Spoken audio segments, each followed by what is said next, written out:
President Trump has expressed his disagreement with our decision not to get involved in the initial strikes. But it is my duty to judge what is in Britain's national interest. That is what I've done, and I stand by it. But, Mr. Speaker, it is clear that Iran's outrageous response has become a threat to our people, our interests and our allies, and it cannot be ignored. Iran has lashed out across the region. They've launched hundreds of missiles and thousands of drones at countries which did not attack them, including the UAE, Saudi Arabia, Kuwait, Qatar, Iraq, Bahrain and Oman. And overnight, Hezbollah, Iran's proxy in Lebanon, launched attacks on Israel, seeking to escalate the war. Mr. Speaker, there are an estimated 300,000 British citizens in the region, residents, families on holiday, and those in transit. Iran has hit airports and hotels where British citizens are staying. It is deeply concerning for the whole House and the whole country. And, Mr. Speaker, our armed forces are also being put at risk by Iran's actions. On Saturday, Iran hit a military base in Bahrain with missiles and drones. There were 300 British personnel on the base, some within a few hundred yards of the strike. Last night, a drone hit RAF Akrotiri in Cyprus. There were no casualties in this strike. Mr. Speaker, it is important for me to say that our bases in Cyprus are not being used by US bombers. The security of our friends and partners in Cyprus is of critical importance. And, Mr. Speaker, I want to be clear. The strike on RAF Akrotiri in Cyprus was not in response to any decision that we have taken. In our assessment, the drone was launched prior to our announcement. Iran's aggression towards Britain and our interests is long-standing, and that's why we've always ensured that protections for British bases and personnel are at their highest level.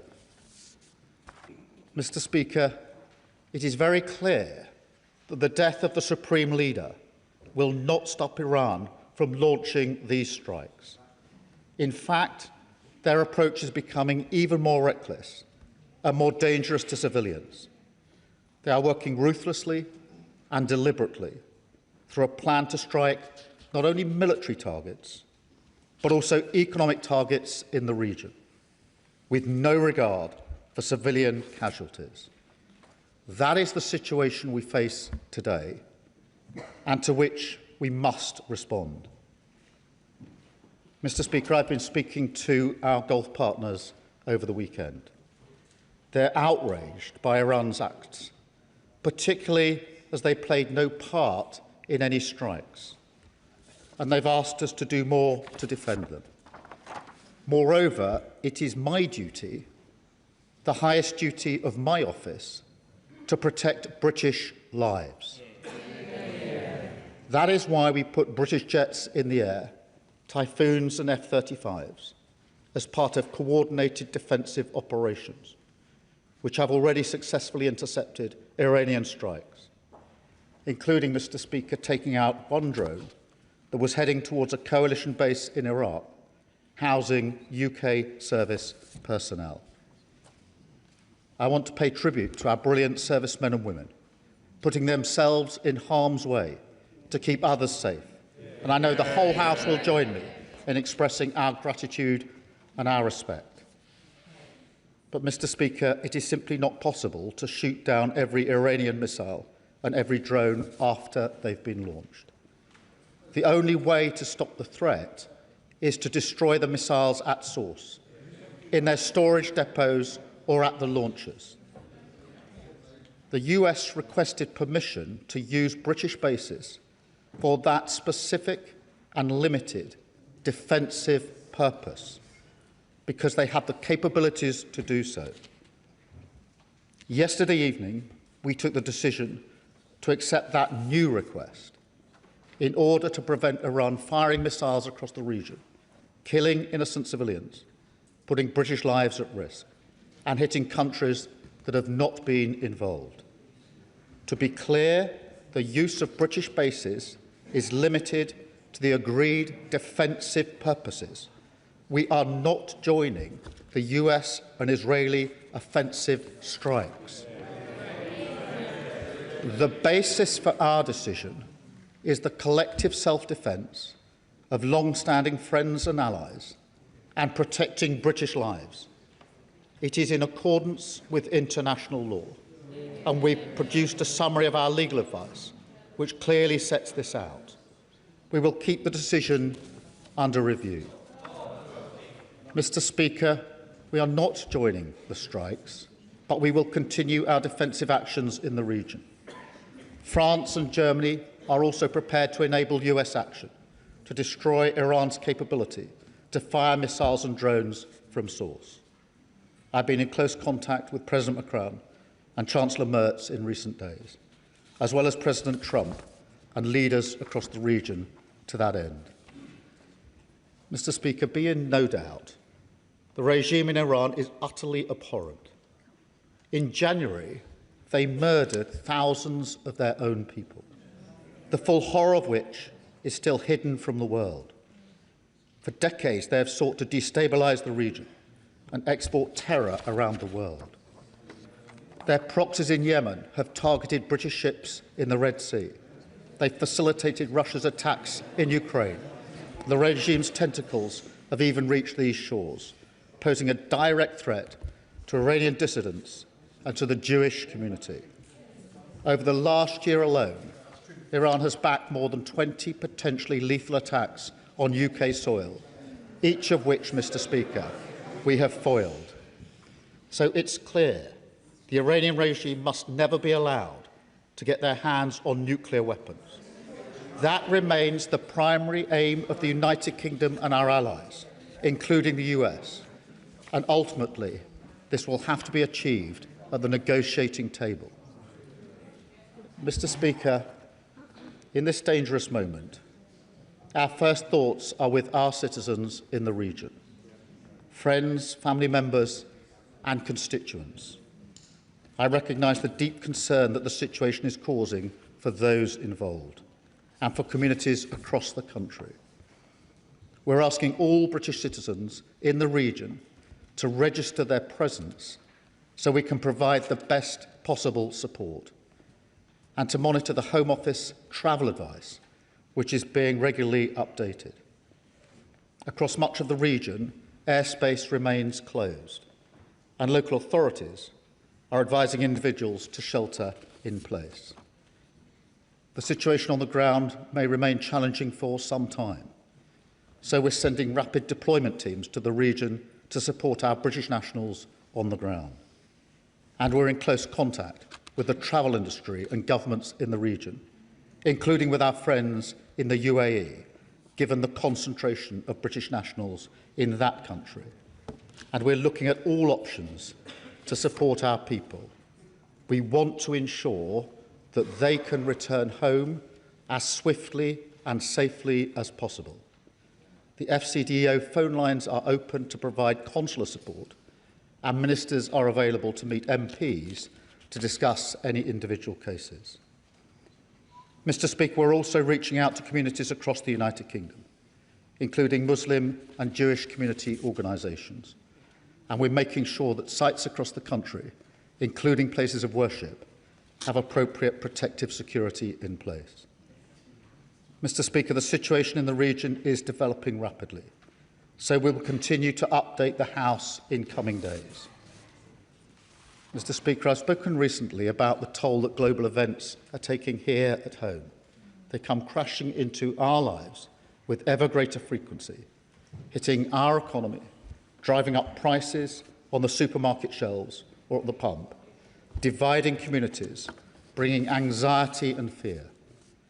That's why how we operate on the world stage matters so much.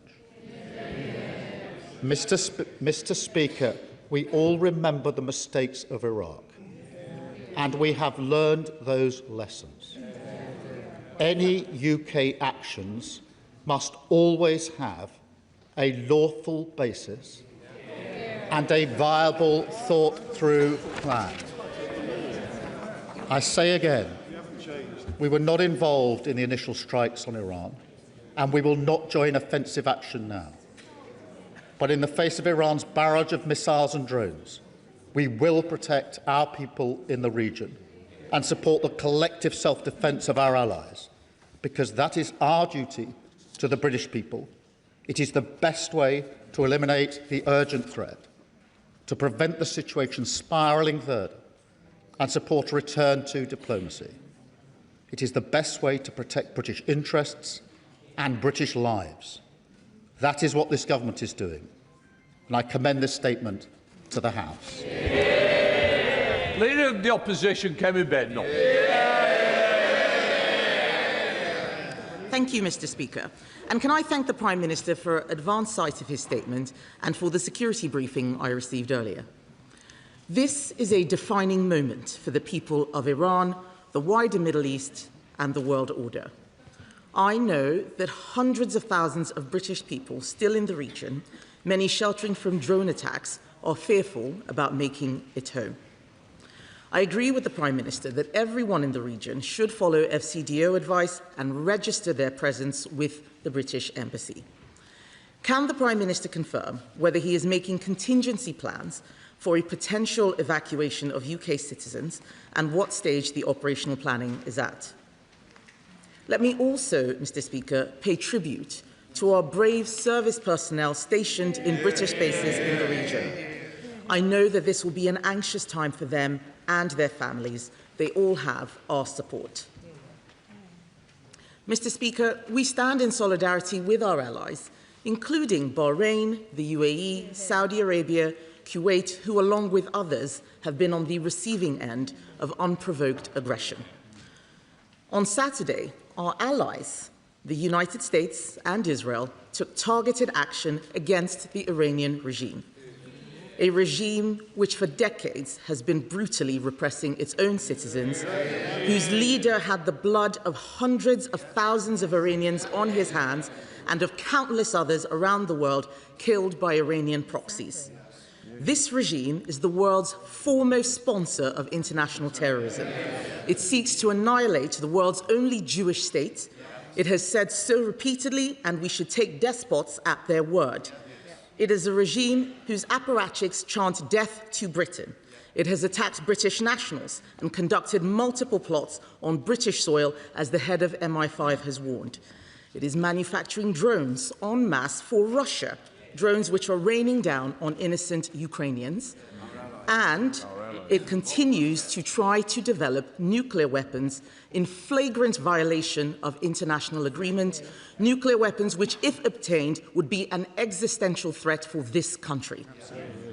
The outcome of Ayatollah Khamenei's death will, we hope, be a safer Middle East and a safer world, with the future of Iran back in the hands of the Iranian people. But that outcome is not yet guaranteed. On Saturday, our allies in Canada and Australia immediately backed the action taken by America against this despotic regime in Tehran. And I have made it very clear that the Conservative Party also stands behind America taking this necessary action against state-sponsored terror. But over the weekend, statements from the government and the Prime Minister provided no such clarity.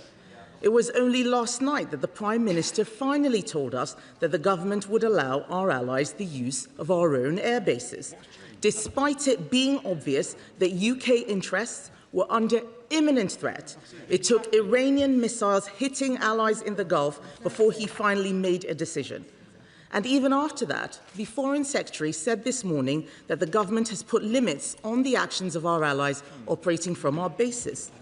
Unbelievably, in his statement today, the Prime Minister still cannot say whether he backs the strikes or not. Today, the President of the United States has taken the extraordinary step of rebuking the Prime Minister publicly, saying he took far too long to grant access. We are told that this dither and delay is because of concerns over international law, but I am afraid that explanation simply does not hold. International law didn't prevent our allies from clearly and unequivocally stating whose side they were on. You don't need international law to say whose side you're on. It has not prevented British governments in the past from supporting strikes which we knew to be right. As the Shadow Attorney General has said, if the doctrines of international law are unable to restrain Iranian terrorism and mass murder, if they tie the hands of democracies while forcing us to stand and watch Iranian atrocities, international law will have failed. It will have become a fundamentally immoral system of law. Why is it that under this Prime Minister, international law always seems to be at odds with our national interest? Why is it that we are giving away? Why is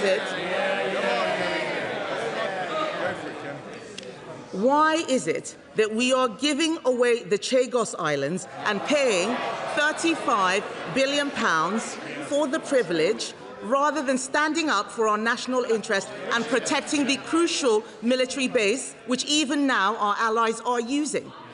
We in this House are elected to stand up for Britain's national interest, and where the government is doing the right thing, we will always back them. So let me reiterate our offer that if the government brings forward legislation to fast-track banning the IRGC, we will support them. But let me ask the Prime Minister, what national interest was served by refusing to help our allies for so long, particularly when we so need American support to protect Ukraine's and Europe's security? Are we going to see new UK military capabilities deployed to protect our security partners, our bases, including in Cyprus, and British nationals in the region? And will the Prime Minister ensure the Chancellor uses the Spring Statement tomorrow to set Britain on a clear path to 3% of GDP on defence spending? There is no point wanting action to make the world a safer place, but being too scared to do anything except stand by and watch others. Mr. Speaker, our national interest and national security must be front and centre. The Conservative Party will always work with our allies to make the world a safer place. Mr. Speaker, she asked about contingency plans for UK nationals, and I can assure her and the House we're working at speed with our partners in the region to take whatever measures we can to make sure that our people can return as safely and as swiftly as possible, and will continue to do so. And I'm happy to update her and the House as we roll out those plans. Mr. Speaker, let me be very clear. There were two distinct and separate decisions over the weekend. The first decision was whether or not the United Kingdom should join the US-Israel offensive against Iran. We took the decision that we should not. We should not. Absolutely right. The second decision was a separate decision, and actually a separate request from the US, which was whether we should permit the use of bases for the distinct, specific, defensive purpose of collective self-defence of our allies and to protect British lives, which were put at risk by the actions of Iran on Saturday and Sunday. We took the decision that we should do so. I am clear in my mind that any UK action must always have a lawful basis. It must also always have a viable and thought-through plan. Yes. And it must be in our national interest. Yes. The Leader of the Opposition, I think, is saying she would have joined the initial strikes whether they were lawful or not.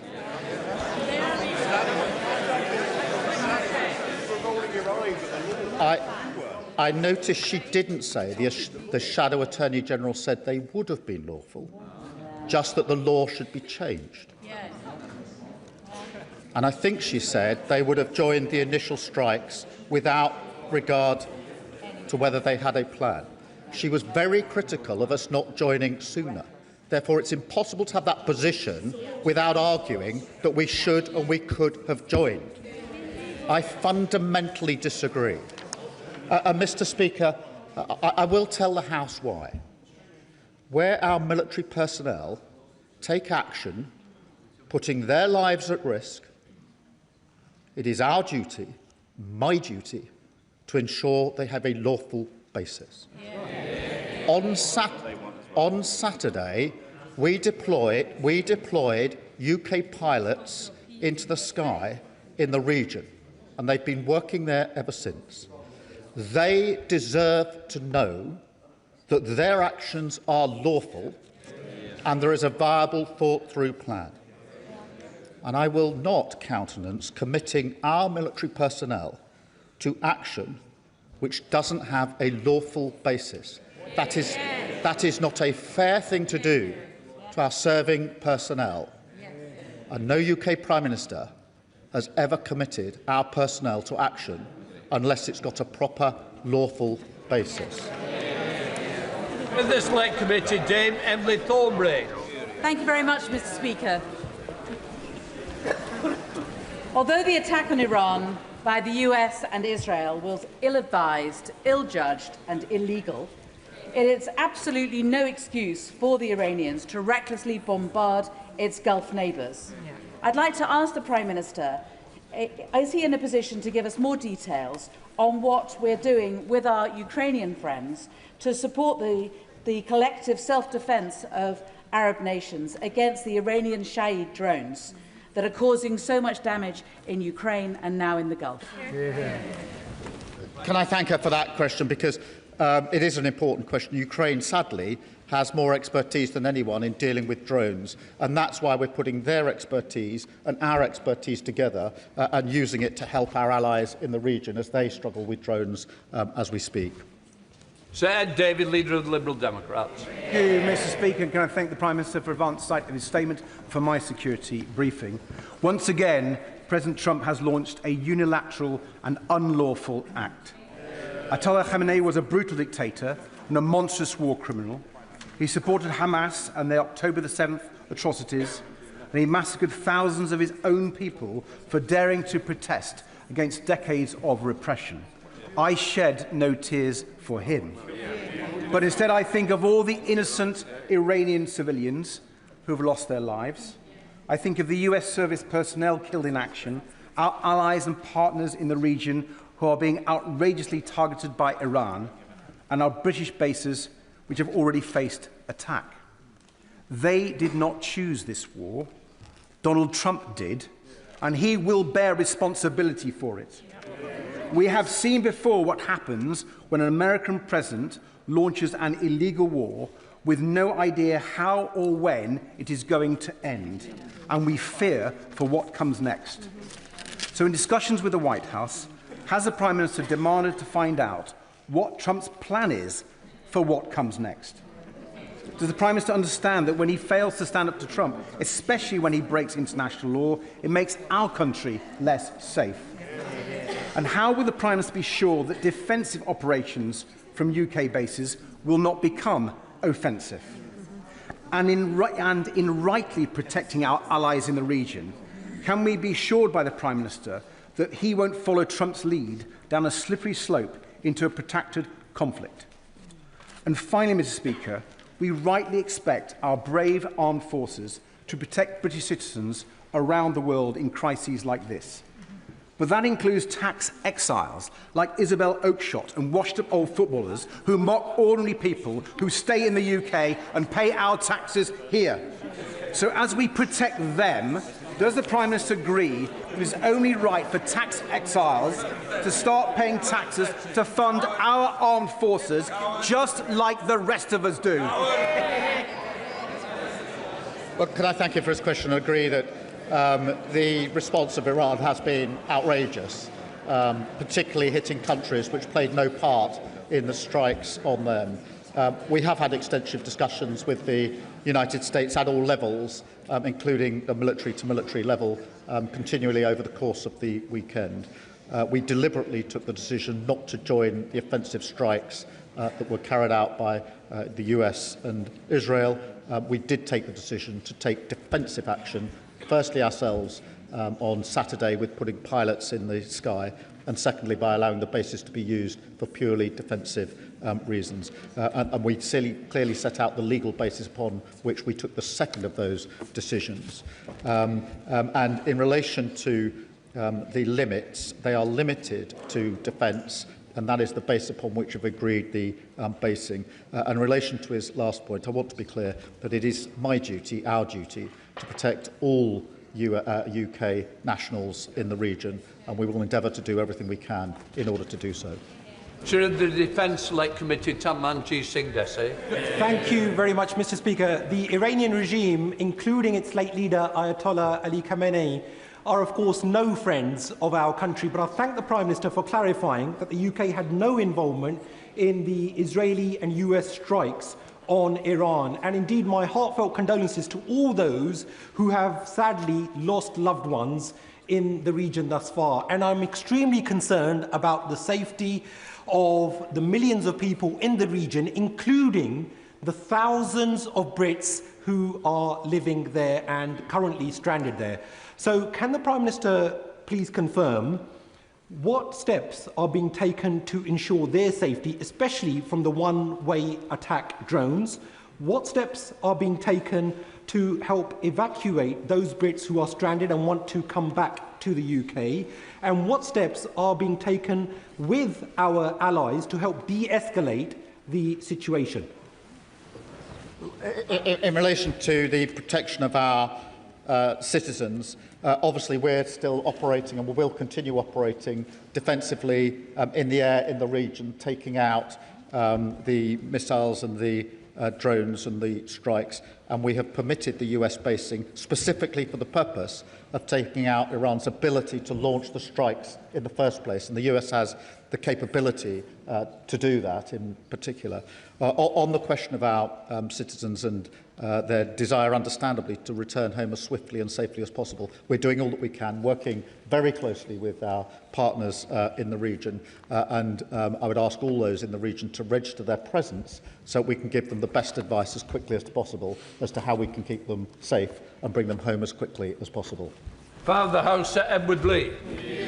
Well, whilst many of us believe that we should be guided by the law of national self-interest, not so-called international law, does the Prime Minister agree that we are right to be cautious in this matter, that the British public will warmly support him in defending British people and bases, but they're very sceptical about being dragged into the cesspit of Middle East politics? They remember Iraq, which some of us voted against. They remember all the arguments about weapons of mass destruction. What evidence, actually, is there that Iran was on the cusp of acquiring nuclear weapons? And since when has regime change from the skies ever changed the regime? Let me thank him for his question. This government does not believe in regime change from the skies, and I thank him for his question. The lessons of history have taught us that it is important when we make decisions like this that we establish there is a lawful basis for what the United Kingdom is doing. That is one of the lessons from Iraq. And that there's a viable, thought-through plan with an objective that can be achieved or has a viable prospect of being achieved. That is the principles that I applied to the decisions that I made over the weekend. They're the principles I applied to the decision not to get involved in the offensive strikes of the US and Israel. They're also the principles I applied separately to the separate decision and a separate request from the US to be able to take defensive action in order to hit the launchers for the missiles that are currently going into allies, countries in the region, and currently threatening our citizens and our service personnel. And I stand by both of those decisions. I repeat, I am not prepared to commit our military service people to action unless I am sure that what they're doing is lawful and has a viable basis. We can discuss what the law is on another occasion, but the law is what it is, and they deserve to know that their Prime Minister cares and pays attention to whether what I'm asking them to do is lawful, and I will always do that. Diane Abbott, Mother of the House. The Prime Minister will be aware that very many of our constituents remember the Iraq War. And they will have noted the similarities between this war and the Iraq War, both in the Middle East and both illegal. Of course, this regime, the current regime in Iran, is a horrible regime, violent, murderous, and a threat to international order. But does he accept that our constituents are not prepared to see this country dragged into another war, even in the nature of the Iraq War? Can I thank her and assure her that we do need and have learnt the lessons of Iraq, which is why I've been so clear there must be a lawful basis and a viable, thought-through plan. In relation to our nationals, I think everybody and all of our constituents would expect our government to take action to protect British nationals. We have 300 British nationals in the region. They are at risk. We've already seen strikes on hotels and airport, hotels where our British nationals have been staying. We've had strikes near military bases within hundreds of yards of our personnel. It's our duty to take the action that we can take and will take to protect them. Sir Oliver Dowden. Thank you, Mr. Speaker. Given that the Prime Minister has outlined that the Iranians attacked a United Kingdom sovereign base at Akwateri, why does that not form the basis for legal military action against the Iranians, not just hosting US forces on our bases, but taking direct action at source against the launch of such missiles, as we did in relation to the Iranian proxies, the Houthis, in previous conflicts that he supported? Moreover, given the Iranians' ability to exercise malign influence on the streets of this country, what reassurances can he give the House and the public at large about coordination across our intelligence and security capabilities to address this heightened threat on our streets? In relation to the second point, can I tell him there is coordination going on for that very reason? As I set out in my statement, there have been 20 Iranian-backed plots to take action on our streets, all of which have been thwarted, and I pay my respect to our security and intelligence services in the work that they do. In relation to the point he makes, there were two separate decisions made over the weekend. We are in the sky taking action defensively on our allies. Among the reasons we agreed to the request from the US yesterday is because they have the capability to take the missile launchers out in Iran, and that is why we gave them the permission to use our bases in order to reduce the threat to our citizens. Thank you, Mr. Speaker. The Prime Minister has spoken about possibly repatriating British citizens in the region. Can he tell us whether this will be through the MOD, and if so, who will foot the bill? Will it be the MOD, the Treasury, or those who are being repatriated? We're working across all departments in relation to repatriation, and at the moment we're simply focused on working with our allies to get a plan together to get people out in the first place and to do it as quickly, safely as possible, and there's no intention to charge people for that. Sir Andrew Mitchell. Thank you, Mr. Speaker. The Prime Minister's reaction at the end of last week appeared to many to be both anemic and disappointing, and at variance with the other Five Eye nations. Yeah. Will he read the analysis of the shadow attorney, the noble and learned KC Lord Wolfson, which shows not only that British active engagement and support is within international law, but that those who seek to use international law to constrain us in these circumstances have the effect of leaving tyrants and murderers in place to continue perpetrating their vile deeds with impunity? Excellent. Mr. Speaker, we obviously coordinate with our Five Eyes partners.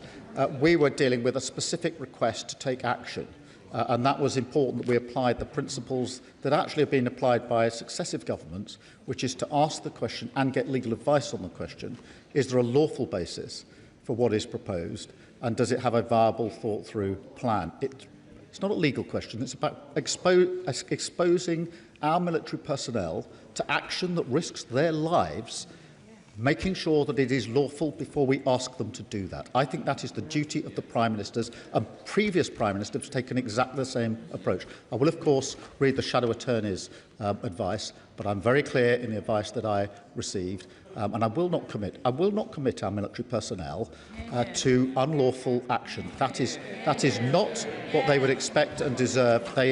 They are entitled to better than that. Donald. As others have mentioned, from Iraq to Afghanistan to Libya, I think many of us know the way this goes. And there are responsibilities on all of our shoulders. And the Prime Minister is right, there needs to be a plan. Has the US President shared with him or consulted with him on what the plan is? Because from our experience we know it's easy for politicians to start the war and fire the weapons.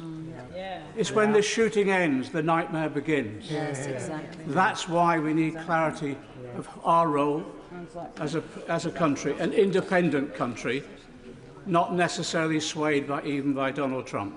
And can I say to him, when he stood for the leadership of the Labour Party, he very clearly set out that there would be a vote in this House on any decision about military action.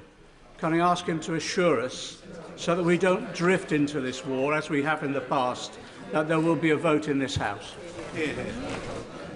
Can I thank him? And he's right to urge caution. History teaches us that, and that is why it's important not only that there's a lawful basis, but there is a plan that is viable and thought through. And obviously, we've had discussions at all levels with the US in relation to that. In relation to the decision I took yesterday, I'm very clear what the lawful basis is and what the plan in relation to the protection of our nationals is. On the question he raises about a vote, that is, of course, a vote on offensive action deploying our troops or military, and that is not this situation. Carmine. You will recall that in 2003, this House voted to support George Bush's war in Iraq, and that 10 years later then we voted against supporting Barack Obama's intervention in Syria. I believed and still believe that on both occasions we made the wrong decision, but it was of critical importance for the political and even the social cohesion of this country that these should be decisions made in this chamber. Mr. Speaker, the people of the United Kingdom will not support an intervention that does not have a clear objective and a clear plan for post-conflict period. Will the Prime Minister be guided by these principles, and will he ensure that this House is given its place in whatever is handed to us in the weeks and months to come? Well, of course, this House must hold accountability and debate on this issue. But just in relation to the vote, there is no convention for a vote in relation to defensive action, only offensive action.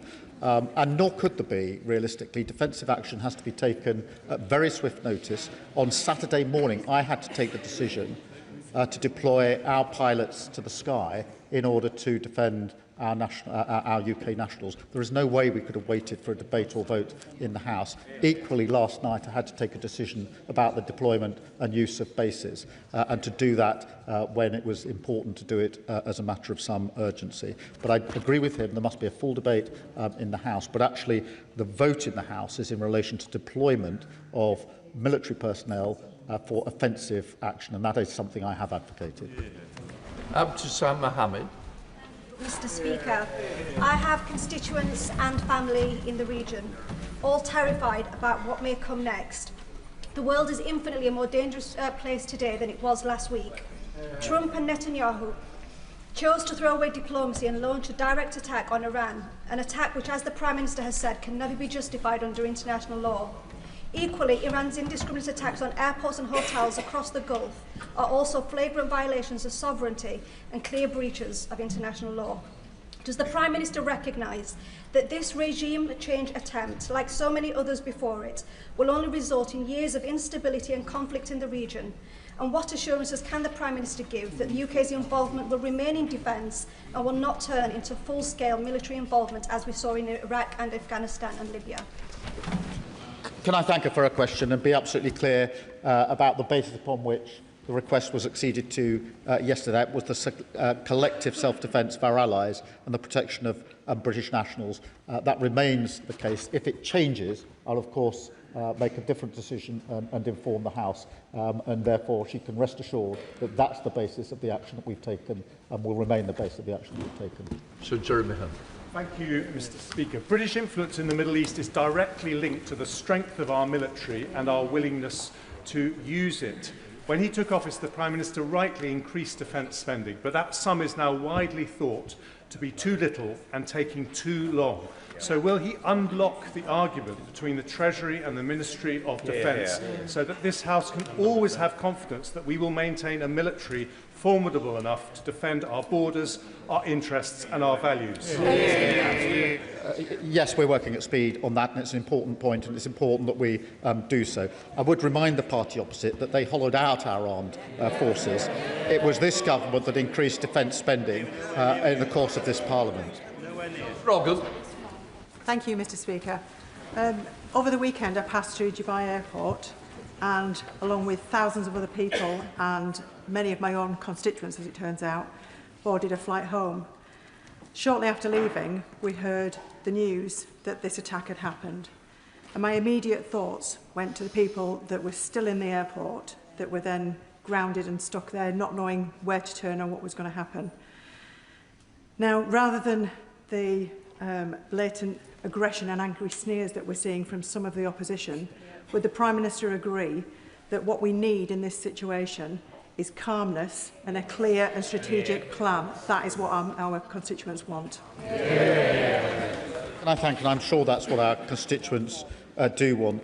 Can I also say how concerned I think we all are across the House at the attacks on hotels and airports in particular. These are hotels that British nationals and others are using, and airports, of course, that civilians are using. This is the extent of the strikes by Iran and the reckless disregard for civilian life that comes with the targets they're working through. Sir Olney. The people of Iran have suffered decades of atrocities under the rule of an oppressive regime. However, as we've seen from Iraq and from Libya, the removal of an evil head of state without a future plan for governance can lead to countries becoming failed states. So while I welcome the Prime Minister's reluctance to involve the UK in another protracted war in the Middle East, I remain unclear on the government's vision for the region. I'd like to ask the Prime Minister, does he want regime change? Have his officials contacted the leading opposition figures, such as Reza Pahlavi, to arrange such contingency plans? Or does he wish to negotiate a diplomatic solution with the current regime? Mr. Speaker, the immediate plan is obviously to take the necessary measures to protect our nationals. And look, no, I don't think anybody mourns the death of the Supreme Leader. I firmly believe that ultimately the only way forward is a negotiated outcome. Whatever the conflict going on, in the end it will have to end in a negotiated outcome. And that has been the consistent position of both parties for a considerable period of time. Polly Billington. So far, we have rightly been focused on defending and protecting British citizens in the region. Can the Prime Minister confirm, though, that he believes that the future of the Iranian government is a matter for the Iranian people and no one else? And can we, as soon as possible, focus our diplomatic efforts on de-escalation and peace, including identifying allies in a coalition of the willing to bring this to an end? Can I strongly agree with her that the future for Iran is for the Iranian people, and we must absolutely establish that as a founding principle, and that it is our duty to de-escalate in the region and globally. And of course, it's really important that we're acting with our allies, and that's why I was talking to both the Germans and the French over the course of the weekend on a number of occasions. Thank you, Mr. Speaker. For those of us who were ready to go into Iraq just over 20 years ago, the comparisons between this and that vote are absolutely zero. The reality is nobody is talking about ground troops, nobody is talking about a land invasion. What we're talking about here is striking those targets that are targeting our friends and allies. Now, in the last few hours, we know of over 500 rockets that have struck the United Arab Emirates, and no doubt many have struck bases around the area. Will he be deploying Dauntless and Duncan out to the Gulf right now? They're both at a state of readiness, and I'm sure the Defence Secretary could give that order this afternoon. And perhaps most importantly, what conversations has his honourable friend, the Foreign Secretary, had with colleagues in the region? Because we talk about solution in conversation with others. But frankly, at the moment, it looks like there will be conversation with nobody, because these events will be happening without us having any part in them. Thank you for his question. Nobody is making the comparison with Iraq. There is a question of drawing the lessons from Iraq. And the lessons I draw is that there must be a lawful basis for the action that we take, and there must be a viable plan. On the question of the operational matters, I won't go into that across the dispatch box. As for his point about the Foreign Secretary, at all levels, including the Foreign Secretary, we've been talking intensively to our allies over the last few days, intensively. And they've been extremely grateful for what we've done and the way in which we have engaged. I've spoken personally to all the leaders in the region, so I'm not sure what point he's making about us not being involved. They are very grateful for the way that we've involved, and the Foreign Secretary and the Defence Secretary have worked round the clock in the last few days to ensure that all the necessary conversations are had, as he would expect, and I think he probably knows has been happening. Thank you, Mr. Speaker. Can I thank the Prime Minister for setting out clearly the reasons why Britain did not join the US and Israel's attacks on Iran? Can I also thank him for ensuring the defence of Britain's Gulf partners and protecting the 300,000 Britons in the region? I agree with him that a negotiated settlement and diplomacy is the best path to peace. Can the Prime Minister outline the role Britain is playing to ensure that the Iranian people are listened to so that they have peace and security ahead, not more war and chaos, not another murderous Iranian regime, and not another US-imposed regime change? Well, I thank you for a question, and we've been very, very clear in relation to the future of Iran, that it must be for the Iranian people, and that in the end, the question of nuclear weapons will have to be negotiated, and so we will also always ultimately have to get to that point. Stephen Gaffin. Mr. Speaker, the Prime Minister will understand why the ghosts of Iraq do hang heavy over this chamber at times like this. And on that basis, does he agree with me that the best tribute to the murderers in Tehran and the Iranian regime is a maintenance of an international rules-based system? And more than that, we owe it to the people across the region to learn from the instability that we had in the aftermath of Iraq. And on that basis, will he tell us what is the long-term viable plan? Thank you for his question, and we do need to learn the lessons of history, and that's why a rules-based system is important. It's also the rules-based system that allows us to make arrangements to get our citizens home and to take other matters in conjunction with other countries. And in relation to the plan on the basis of the decision I took last night, that is to take the necessary measures to protect British nationals, and we're clear that in the end there has to be de-escalation and a return to negotiation. Alex Ballinger. Mr. Speaker, and can I thank the PM for his restraint in this operation so far, and not heeding the calls from the Leader of the Opposition to get us embroiled in the reckless US and Israeli strikes on Iran. I still remember interventions in the region, colleagues not returning from Afghanistan, friends who were shot down and tortured over Iraq, and the massive destruction that we've seen to civilians. So will the Prime Minister commit to limiting UK personnel to defensive operations to protect our citizens and our allies, and not get us further embroiled in this unwise and dangerous war? Yes, I can, and I can absolutely assure him and the House that there will always be a lawful basis for any actions that we take, and there must be a viable plan for it. Rebecca Smith. Speaker. Over the weekend, I heard from families in my constituency whose loved ones, also my constituents, are amongst the 300 service personnel in Bahrain who are within metres of the Iranian missile strike. Now, given we have known about the US force build-up in the region for some time, why did the activity to decommission HMS Lancaster in Bahrain continue? And I trust this is not an operational question. Will the works be paused and service personnel withdrawn until the threat status has been downgraded? Well, I thank her for her question. In relation to her constituents, can I ask her, if they haven't already done so, to ask them to register their presence as quickly as possible, so that we can give them the necessary advice, because this is about how we get people coming out in the coming days. There are obviously wider questions in the region, but it is very important that we take the necessary measures in the coming days. Imran Hussain. Thank you, Mr. Speaker. Afghanistan, Iraq, Libya, Syria, Yemen, and now this illegal war on Iran. The reality is, time and time again, we are dragged into conflicts that are illegal, make the region less stable, and result in devastation and the deaths of hundreds of thousands of innocent men, women and children. Have we not learnt the lessons from the past?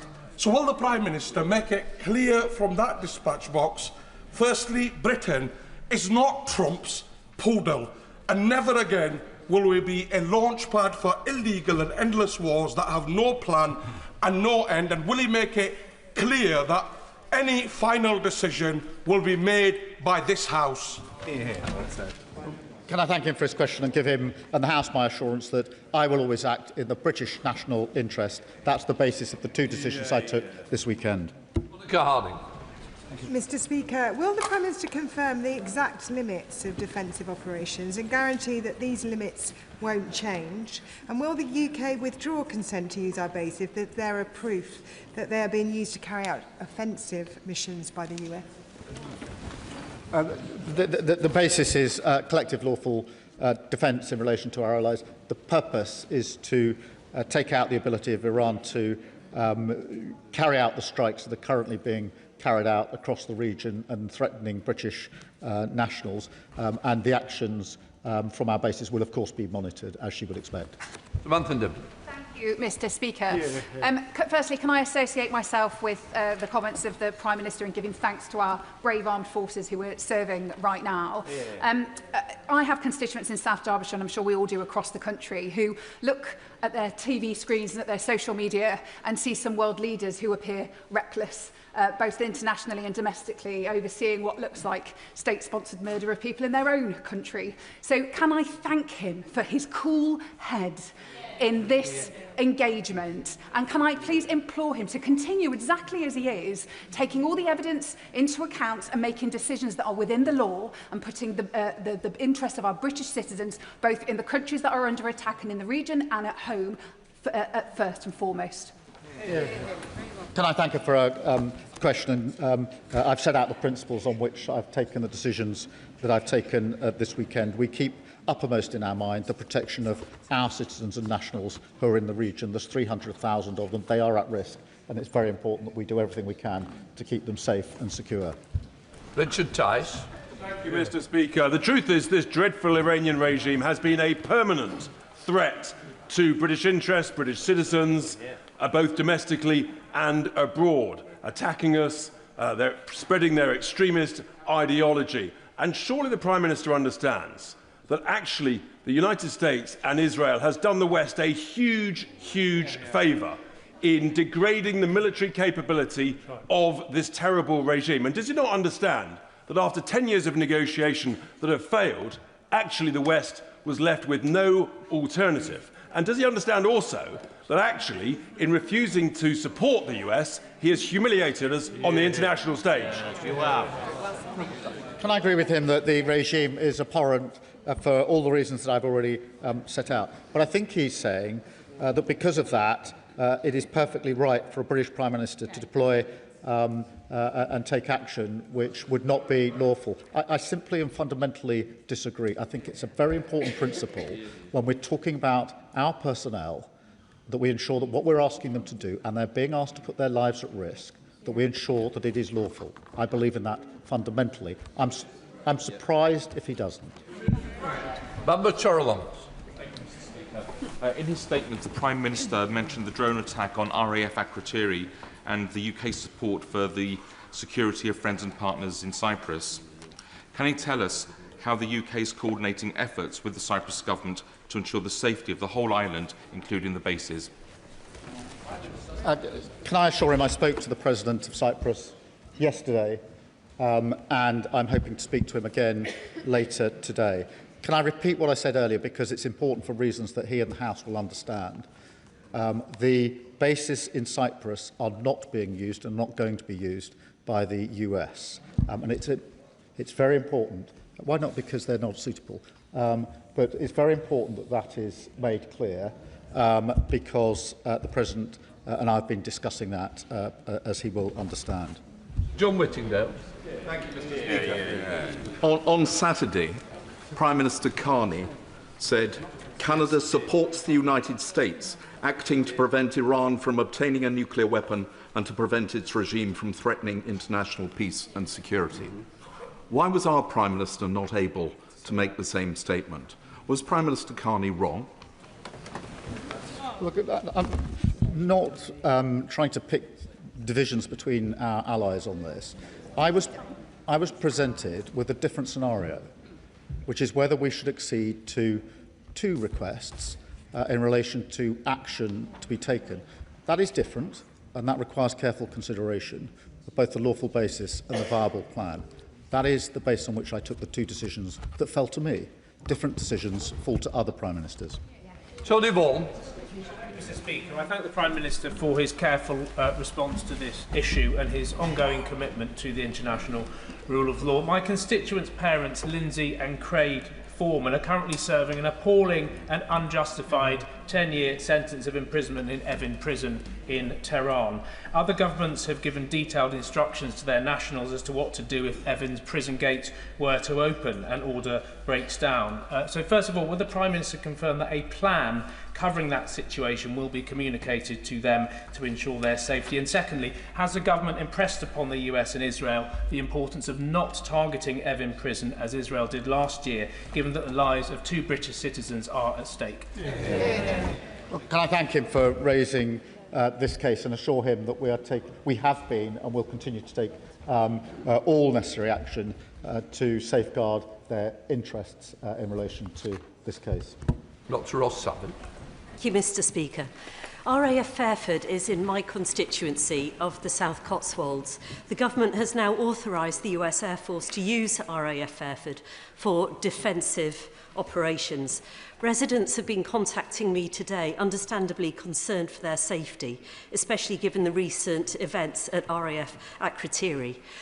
Given that the Prime Minister has pledged to prioritise the safety of UK citizens, what assurance can he offer specifically to the people of Fairford that their safety and security will be fully protected now that UK airbases may be used in operations targeting Iran? Can I thank her for raising that and assure her and her constituents that all necessary measures are being taken to keep her constituents safe in relation to the use of the base in her constituency. That is a first order priority for us, and that's what we're doing. Melanie Ward. Thank you, Mr. Speaker. The Prime Minister is right to be clear that UK military action has to be in line with international law and that we were not involved in Israel and the US's offensive action. He is also right to act to protect British lives and British interests in the face of Iranian attacks. Let me ask the Prime Minister, in rightly drawing lessons from Iraq, does he agree that a failed state in Iran is not in the interests of the UK and not in the interests of the wider Middle East? I mean, we do have to learn the lessons, and collapsing and failed states have historically proved to be worse, so we do have to be careful. Sir Julian Lewis. If a missile battery in Iran was continuing to target British bases, would an airstrike against it be offensive or defensive? Mr. Speaker, I think I've made clear the base of this. The second decision, we have authorised the US to use our bases in order to take out the ability of Iran to make those strikes. That is legal because it's a collective self-defence. Sir Zan Joseph. Mr. Speaker, Iran's reckless attacks have fuelled further regional instability, putting British peoples at risk, along with our allies across the region. The attacks have naturally caused concern about what they mean for our own national security due to the rising oil prices, the cost of living. Does the Prime Minister agree with me that the UK continue to act decisively in our own national interest, including how these conflicts can impact every household in our country? Can I thank him for that question?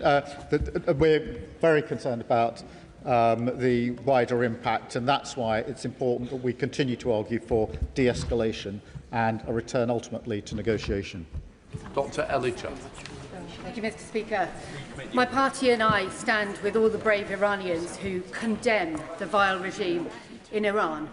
We also condemn the deeply irresponsible and illegal attack by the US and Israel on Iran, launched in the middle of nuclear negotiations led by Trump, a clearly unstable loose cannon, and Netanyahu, a war criminal.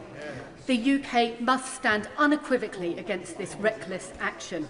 So will the Prime Minister publish the legal advice he received on the initial American and Israeli strikes, not just the more recent advice on the defensive posture? And will he commit to a vote in this House on any UK involvement in this war? We are not at war, and we are not getting involved in offensive action that the US and Israel are taking. We've published a summary of the legal advice in relation to the decision that we took last night. That is in accordance with practice. It is not practice to publish legal advice or summaries in relation to defensive action. Liam Bann. Thank you, Mr. Speaker. I think the diffidence that we've heard towards international law this afternoon is as unwise as perhaps it is unsurprising. But just for the sake of clarity for the House this afternoon, can the Prime Minister confirm what would have needed to be true for it to be legal for him to have joined the offensive strikes last week? Because surely that would have required an imminent threat to our national security, which was simply not present when the decision to strike was taken. Well, Mr. Speaker, I resist setting out the full international law test, but it is clear what the test is. I think that's not disputed, and so far as I know, nobody is challenging the Attorney General's advice that was the summary of which has been published for all to see. I don't think anybody's saying that's the wrong advice. But I will look at the Shadow Attorney General's advice. I will be surprised if he advises that it would have been unequivocally lawful to have joined the initial action. But if the Leader of the Opposition will give me that advice, I will carefully consider it. Sir Ian Duncan-Smith. Speaker, may I take the Prime Minister back to his earlier position, where I think his own side does not quite realise what he has said. The Prime Minister said his reason originally for not allowing Fairford, for example, or even Diego Garcia to be used, was that would constitute for him a breach of international law because it would be us condoning an offensive operation. However, he's changed his position on this because of attacks on allies and on a UK base. And that means now that he is authorising the Americans to act in defence by taking out those kind of missiles that would attack us. Surely that now means that the UK armed forces, in this case the Royal Air Force, could now be used by the government in no breach of international law in a defensive action to take out those missiles as well. There are two separate considerations, obviously. The first is the decision to whether to join the US and Israel in the first place, and the second was the decision we took last night. We started taking defensive action on Saturday by deploying our pilots to the skies in the region. So we'd already taken that action. We added to that defensive action last night by permitting the US to use our bases to strike at the capability of Iran to issue the strikes in the first place. David Taylor. Thank you, Mr. Speaker.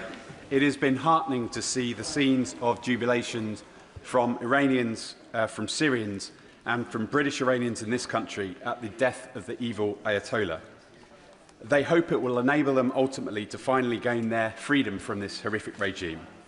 As the situation evolves, could I ask the Prime Minister to please keep them in his mind's eye and engage and meet with some of the Iranian activists that reside in the UK?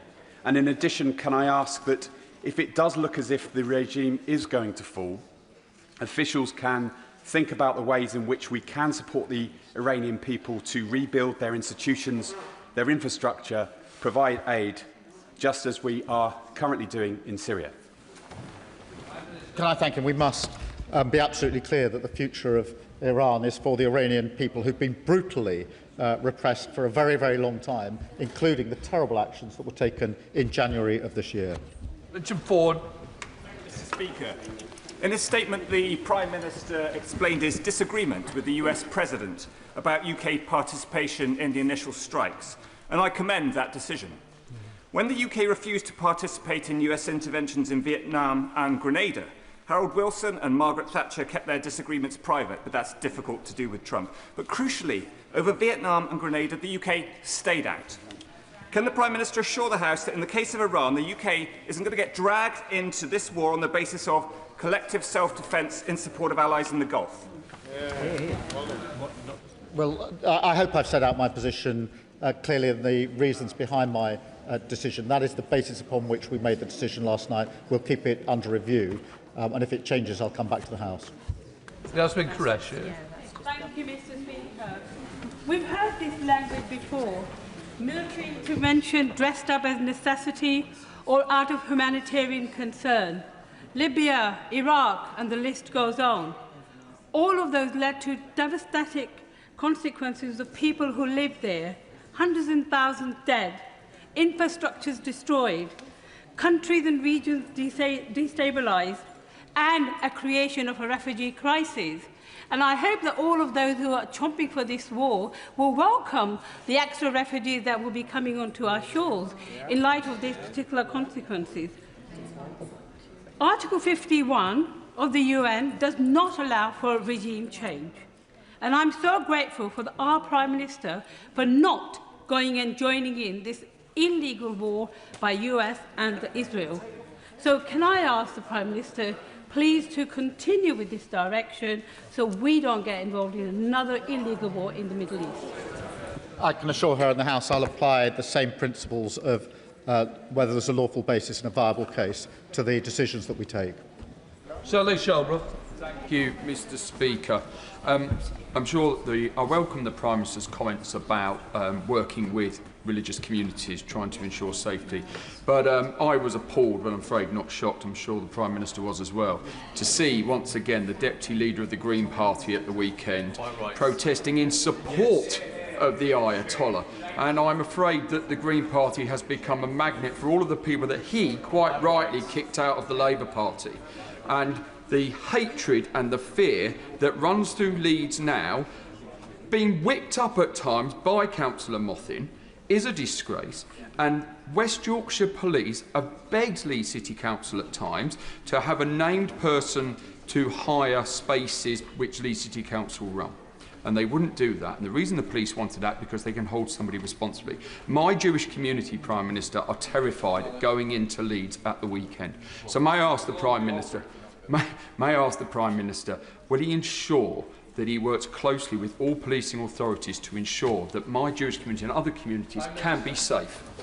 Well, can I thank him for his question? And I think we're all shocked by the actions of the Deputy Leader of the Green Party, perhaps not surprised given their recent turn of direction. And it is important that all of us set our face against anti-Semitism. And I have to say the argument that the Green Party makes that now is the time to get out of NATO and negotiate with Putin over our nuclear weapons is contrary to the British national interest.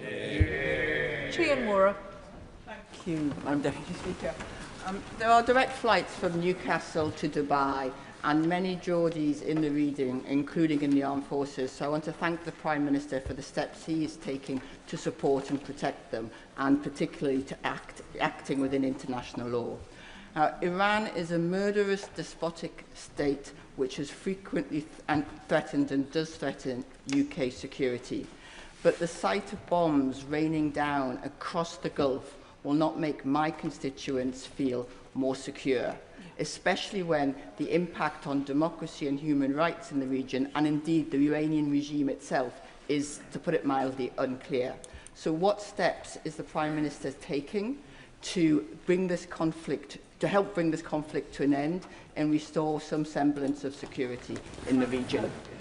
Can I thank you for raising the concerns of her constituents, and I do understand just how worried they will be, as will all of our constituents who are in the area. That is why it's important that we take measures in the region, as we are doing, to try and take the missiles out of the air, and that is the reason we've given permission to the US to use the basis for the limited and specific purposes that I've set out. Jeremy Corbyn. Thank you, Madam Deputy Speaker. Last Friday, the talks in Geneva were apparently making good progress, and there was hope there was going to be some kind of agreement between the United States and Iran. 12 hours later, President Trump ordered attacks on Iran, the first victims of which were a group of school children attending school in the morning. They in no way can be held responsible for anything in Iran, human rights abuses or anything else. In his statement, it's unclear to me under what circumstances US forces will be allowed to use RAF bases. Can they use bases in this country to attack Iran? Can they use RAF Akrotiri for that? And are we, this country, sharing information with the US to further their war aims against Iran? Or could we not instead adopt a stance of trying to bring about an immediate ceasefire in order to prevent further dreadful loss of life across every country in the whole region, and the danger of this escalating into a semi-global conflict? The uses of the basis for collective self-defence of our allies and to protect British nationals, something I'm sure he would agree with, and specifically to take out the ability of Iran to launch the strikes that are currently going into allied countries and putting our nationals at risk. Can I be clear that we are not using Cyprus for this purpose? Alex Baker. Thank you, Madam Speaker. I thank the Prime Minister for his statement and for his leadership. My thoughts are with serving personnel in the region, and also can I mention our armed forces families in Cyprus, some of whom are my constituents. Clear communications from the Ministry of Defence will be crucial in reassuring these families feeling worried and uncertain at this time. In light of the growing threat, can I ask the Prime Minister about the UK's commitment under NATO Article 3 to be prepared? Does he agree with me that we need a total government approach to preparedness, with every minister in every government department clear on their role in meeting our obligations to ensure the UK can face the pressures of this increasingly unstable world? Well, can I thank her for all she does? I know she has a lot of military families in her constituency, and she's right to be concerned for them, and I'm sure they will be feeling concerned themselves. We will ensure that we're liaising very closely with them wherever they are in the region to ensure that we do all we can to protect them and, of course, thank them for what they're doing. On the wider point she makes, it is important that the whole of government is committed to defence and security of the United Kingdom.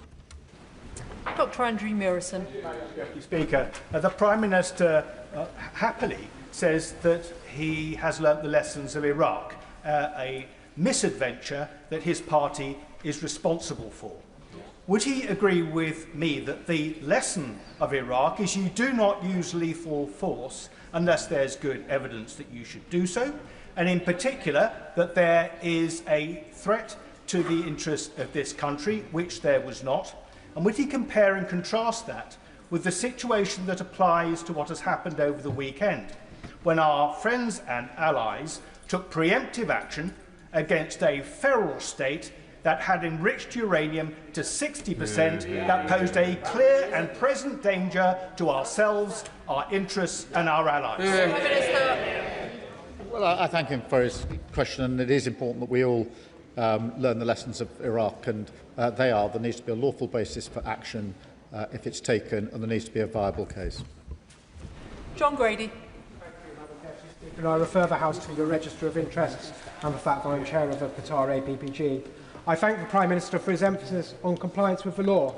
May I ask the Prime Minister, what discussions has the government held with the government of Qatar and other regional allies about cooperation to ensure the safety, security and support to British nationals, and what joint measures have been agreed to assist British nationals in the region? Prime Minister. Can I assure them that I've spoken to all of the leaders across the region in person on the telephone in the course of this weekend and the Foreign Secretary and Defence Secretary and others have been liaising very, very closely to ensure we can take the best, swiftest and most effective action to protect our nationals. Mike Martin. Thank you, Madam Deputy Speaker.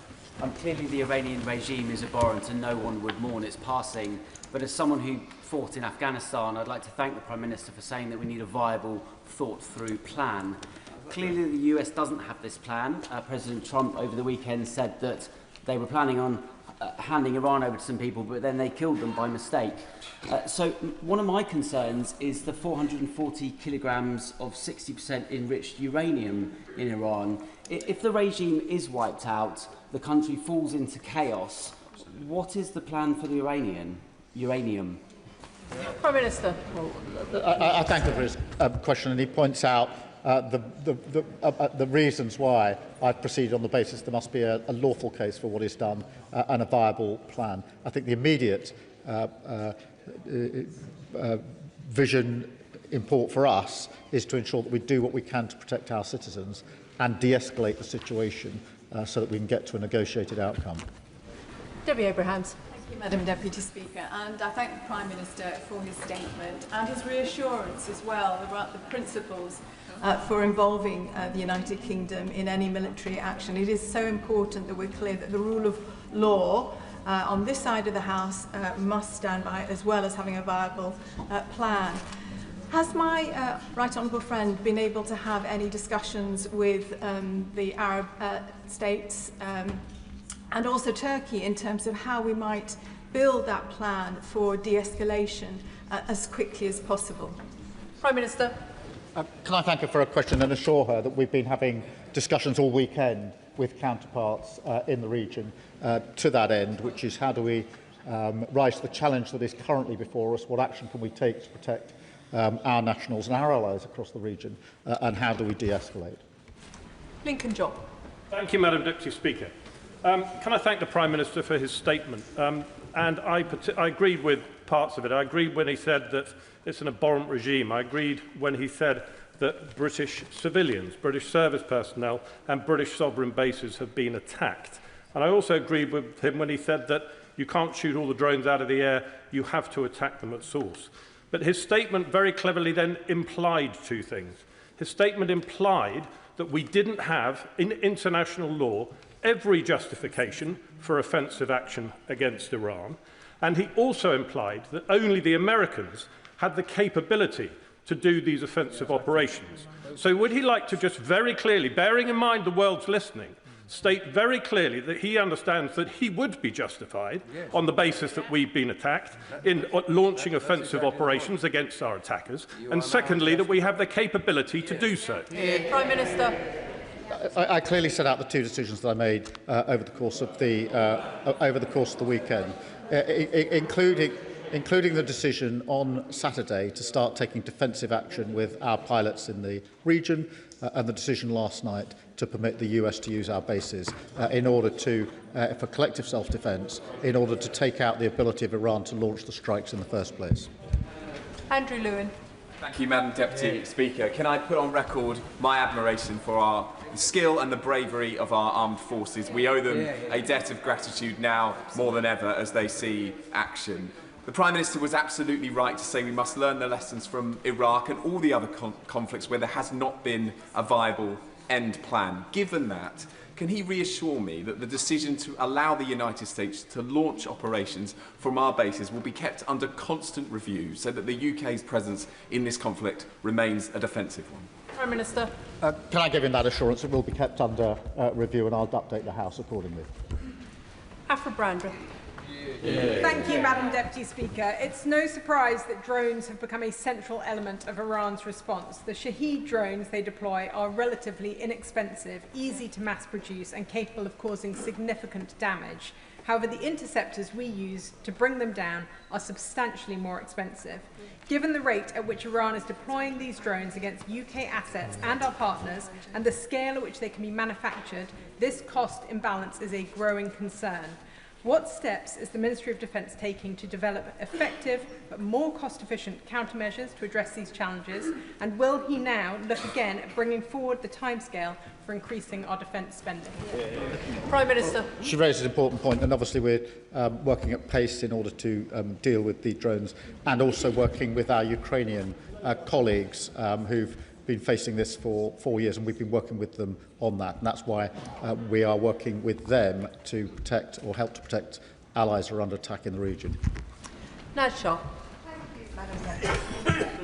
Overnight, my constituents have lost the benefit only promised to them last week of savings on energy prices with the attacks on refineries across Saudi Arabia and Qatar. Oil prices have surged, and gas prices to Europe have surged by 52% upwards just in the last few hours. The longer this carries on, it risks escalation, and across the Middle East and closer to home, this impacts on the day-to-day lives of the British people through increased energy costs. Can I ask the Prime Minister, firstly, what assessment has the government made on the risk of energy prices to a British household, and what efforts he's making to make sure we can de-escalate sooner rather than later? Minister. Well, she's right to highlight the impact on the day-to-day lives of our constituents, and we're carefully monitoring that, as you would expect, and we're doing all that we can with our allies to de-escalate the situation. Ian Room. Thank you, Madam Deputy Speaker. As a veteran myself, I agree with the Prime Minister that the safety of our armed forces and British citizens should come first with any decision made in the future. Given a rapidly evolving situation, will the Ministry of Defence now expedite the promised defence investment plan so our industry can get on and make the capabilities that this country needs? Prime Minister. Yes, we're getting on with that as quickly as we can. Barry Gardner. We should all welcome the end of the Iranian regime if it is the end of the regime. Those of us who were in this House for the decision on Iraq needed no convincing then that Saddam's was an evil regime. We needed convincing that the attack was permissible in international law and that there was clarity about the exit strategy. It had neither. The US attack on Iran has neither. But the Prime Minister's broadcast justification of the use of our bases spoke of enabling a defensive strike. Words have meaning. A defensive strike is a contradiction in terms. The usual phrase is a preemptive strike, and in any language, a preemptive strike is an attack. Minister. Well, the use of the bases is to allow the US to use its ability to take out the ability to Iran to launch the attacks in the first place. I think that's relatively clear.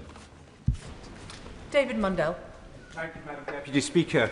The Houthis in Yemen have declared their support for Iran, but so far have taken no preemptive action. Given that the UK has previously been willing to take action against the Houthis, if they do become involved, would we be willing to do so again? Prime Minister. Well, I won't get into hypotheticals, but I will reassure him that both when the last government was in and we were in opposition, we supported that action, as was the case when we were in government and they were in opposition. So he can see what the consistent practice is there. Richard Baker. Thank you, Madam Deputy Speaker. The brutality of the Iranian regime is unquestionable, but does the Prime Minister agree with many of our constituents still in the region? Many people will be deeply concerned at the indication from the United States today that it will increase its airstrikes on Iran.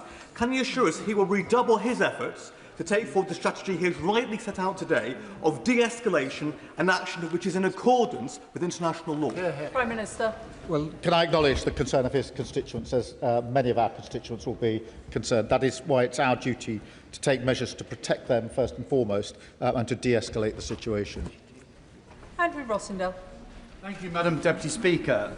The Prime Minister, I hope, agrees that current events show how vital military infrastructure is in the Middle Eastern region of the world.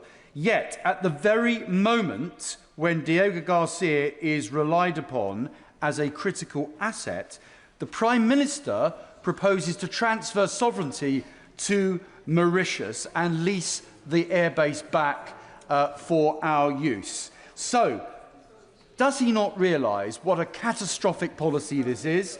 And will he abandon this misguided plan and ensure that those islands remain under British sovereignty? Prime Minister. The deal secures the islands so that they can be used for the important purposes that they are used for. It's vital that we got the deal, otherwise we'd not be able to carry out the operations in the same way. Ali. Thank you, Madam Deputy Speaker. This conflict has already cost lives, with civilians caught in the crossfire and hundreds of thousands of UK nationals stranded in the region. If it continues for the weeks ahead, it is only going to make it more difficult to evacuate our nationals.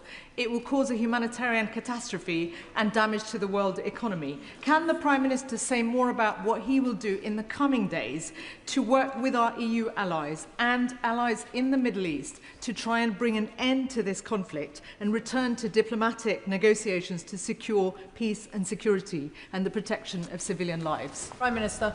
Can I reassure her that we're talking to our allies in the region and to allies in Europe and France and Germany in particular over the course of the weekend to be clear about the principles we're applying and to ensure that we're doing everything we can to de-escalate the situation.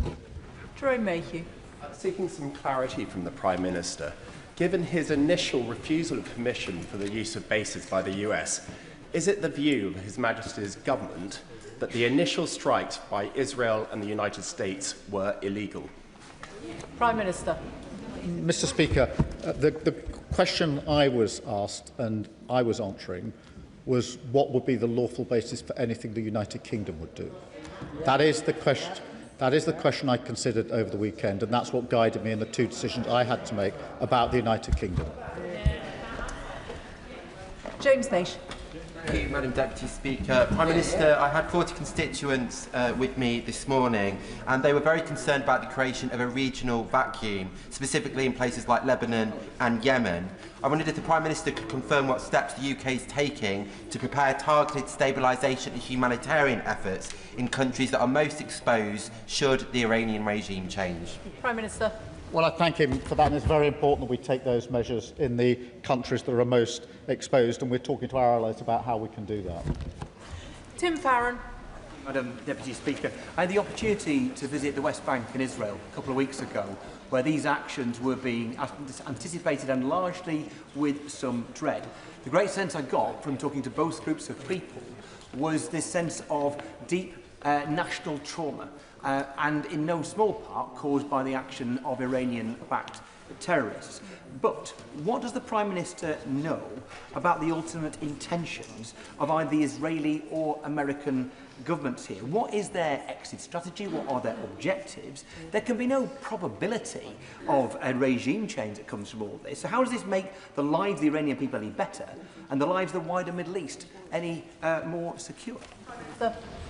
Can I thank him for raising the West Bank, which is a cause of great concern, only intensified by the actions of recent days, and I'm not surprised that it's caused deep concern in the West Bank, and tell him that as far as the UK is concerned, I've clearly set out what our strategy is and the basis for the actions that we are taking. Bill Esterson. Deputy Speaker, the Energy Security Select Committee has heard multiple sets of evidence about the risk of our dependence on fossil fuels because of the volatility of prices. The way the oil and gas prices have gone up has been a salutary reminder of exactly that evidence. And remember, gas sets the price for our electricity most of the time as well. So isn't it the case that the energy transition is not a matter of ideology? It is a matter of both national security importance and economic importance. Prime Minister. Can I thank him for his question and among the reasons for pushing ahead with renewables is because it gives us energy security and independence, which is hugely important at a time like this. Can I please urge members to make their questions significantly shorter? There are still a huge number seeking to catch my eye. I know we're going to have an exemplary performance from Mark Pritchard with a very short question, please. Yeah. Well, when British children are being bombed in Dubai and when the British military are being attacked in Cyprus, Qatar, in Bahrain, can I ask the Prime Minister why it is that it seems like, and I hope you'll forgive me, he's frozen with indecision, entangled in his own legalese and fretting about his own backbenchers, looking to the left in his own party as much as looking to the Middle East. He will know at that dispatch box that I've supported him time and time again on foreign policy decisions. But I have to say to him today, it is not his finest hour, that he's looking very weak, and that is not in our national interest. Prime Minister. I have been absolutely focused only on British nationals this weekend. That has been the total focus of my attention, and it's a disservice to him to suggest otherwise, really. Absana Begum.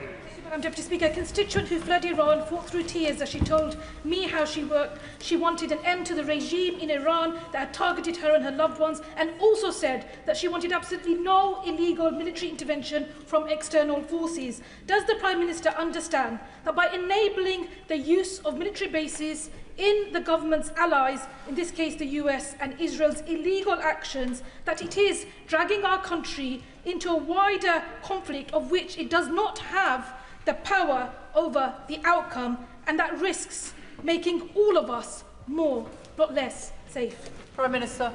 No, our decisions were made to protect British citizens and British nationals, and I stand by that decision. Edward Morello.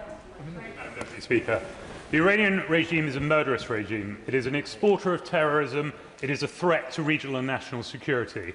Its removal is good for British security. It is good for the Iranian people. But what comes next is even more important than what has happened. The Prime Minister has repeatedly said he wants a viable, thought-through plan. Does he think that President Trump has a viable, thought-through plan for what comes next? Prime Minister. Well, Madam Deputy Speaker, we're obviously discussing all matters with the US all of the time. I'm absolutely clear what our plan is and what the basis for our decisions are, and I've set them out to the House.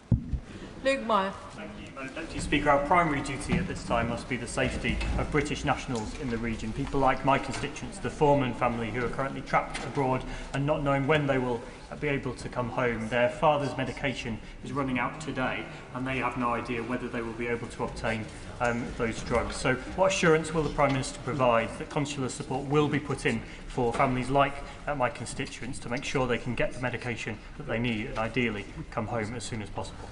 Prime Minister. Can I assure him that we're taking every step we can to ensure they have the support that they need, including steps over the course of this weekend? Greg Stafford. Thank you, Madam Deputy Speaker. And can I associate myself with the comments from the Prime Minister about our service personnel in Bahrain and in Akrotiri, which I had the pleasure of visiting in the summer. It's difficult to know where to start with the confusion and cognitive dissonance that is shown in the Prime Minister's statement, not least of which where he is against attacking Iran because it has nuclear weapons, but is willing to attack it because it has conventional weapons. Now, on the conventional weapons point, British sovereign territory in Akrotiri has been attacked, yet the Prime Minister is unwilling to use British personnel, the RAF, to strike on Iran. What would it take for Iran or any other state actor to do to this country for him to act? Prime Minister. We're using British personnel to defend Cyprus at the very moment. Josh Fenton-Glynn. Thank you, Madam Deputy Speaker. No one should shed a tear for the Iranian leadership. They're a brutal and oppressive regime, but there are other brutal and oppressive regimes in the world, and that in and of itself is never a reason to attack a country. So can the Prime Minister please assure me that any involvement of British troops or assets in this conflict will be purely defensive? Prime Minister. Madam Deputy Speaker, I've set out the principles on which I will act. I thank him for his question. Any action will have to have a lawful basis and a viable case. 30 seconds. David Chadwick. Thank you, Madam Deputy Speaker. As long as the Iranian regime exists, it will continue to pose a direct threat to our security and to stability across the region. Yet Cabinet Office figures show that non-ODA integrated security fund spending for the Middle East is set to fall by a third in the coming years. Can the Prime Minister explain why funding to counter Iranian threats is being reduced at precisely the moment that those threats remain so acute? Minister. We're taking a number of measures to deal with Iranian threats, as he would expect. Kim Johnson. Thank you, Madam Deputy Speaker. The Prime Minister claims that lessons have been learned from Iraq. I really hope that is true. Netanyahu and Trump instigated an illegal act of aggression, putting thousands of people's lives at risk, including UK nationals and the military. So does the Prime Minister agree with me that diplomacy and de-escalation is needed, and for not bringing Britain into a reckless and catastrophic war? And can you provide some details about this viable, thought-through plan in terms of repatriating our nationals? Prime Minister. Can I assure her I'll continue to apply the principles I've set out and work to de-escalate across the region? Craig Smith. Thank you, Madam Deputy Speaker. The Iranian regime ignored the JCPOA, which completely failed. The Iranian regime's terror activities have reached these shores. And while we meet here this afternoon, the Iranian regime's rockets rain down on our allies across the Middle East, including Hezbollah's rockets into Israel. So can the Prime Minister set out clearly what evidence underpins his view that this Iranian regime is in any way, shape or form interested in coming to the negotiating table? Prime Minister. My point is simply that in the end and ultimately there will have to be a negotiated outcome when it comes to nuclear weapons. But at what point that happens is obviously unclear, particularly after the last few days. But that is why it's been the consistent policy of both our parties for years that this should be a negotiated outcome. It was his party's policy until Friday of last week. Rupa Huck. Thank you, Madam Deputy Speaker. Door knocking in Ealing yesterday, a student whose parents fled Iran in 1979 told me how overjoyed they are to get rid of this despotic, tyrannical regime. Yet the methods, a girls' school was hit, 150 kids, after we appear to have normalised the bombing of schools, hospitals, refugee camps, universities by one of the two instigators of this action in Gaza, surely risk undermining the rules-based order. What does the PM see as the end game of this war, and how will he stop Operation Fury turning into Operation Futility? Prime Minister. Well, I've clearly set out the basis for the decisions that I've taken and my view that we should all do all we can to de-escalate the situation. Shawkat Adam. Thank you, Madam Deputy Speaker. I'd like to thank the Prime Minister for his measured statement and restraint. However, with Israel's and USA's illegal action over the weekend, taking out admittedly a very repressive and brutal regime leader has left the region and the world in turmoil. And this is creating real fear, Prime Minister, especially for our children. In fact, my 14-year-old asked me over the weekend, Dad, are we all going to be okay? So as a father himself, can I ask what assurance he can give to my son, to all the children in this country and in the Middle East, that he will do everything in his power to prevent the outbreak of potentially World War III, which Donald Trump and Netanyahu are driving us towards? Prime Minister. The protection and security of British nationals is my foremost duty, and I take it very seriously. That's why I took the decisions that I did over the weekend and will continue to do so. Andrew Pakes. Madam Deputy Speaker, like many people in my constituency, I said prayers over the weekend watching the events unfold. It's clear the region's in a perilous state and we need a de-escalation, to follow the rule of law and get peace back on the table. But can I ask the Prime Minister about a related question in the region? He will know that many in this House were passionate about ensuring a ceasefire in Gaza and ensuring aid and humanity got in. We know over the weekend that there has been a closure in the West Bank and Gaza. So can I ask the Prime Minister what reassurance he can give us that whilst we look towards Iran, we don't lose sight of the humanitarian need we have in Gaza and the West Bank? Can I thank him for raising this? And the ceasefire in Gaza is welcome but fragile, and not enough aid was getting in even under the circumstances before this weekend, and we were working with others to ensure that we can alleviate the situation as quickly as possible. Sarah Ball. Thank you, Madam Deputy Speaker. Even if our military personnel are not fully policing that the RAF are being committed to across the Middle East means that they're now having to do double the work with no extra resources. So can I ask the Prime Minister, what additional resources are they giving to the RAF now to protect our service personnel in this Prime Minister. This is the government that's increased defence spending, and I can assure her that our service personnel are working very hard as we speak to keep us safe and to protect the region, and we thank them for doing that. Clive Efford. Thank you, Madam Deputy Speaker. Can I commend my right honourable friend for his resolute stand? It can't have been easy to stand up to the President and not get dragged into this war that has no apparent end plan. We made that mistake in 2003 and the result was disastrous.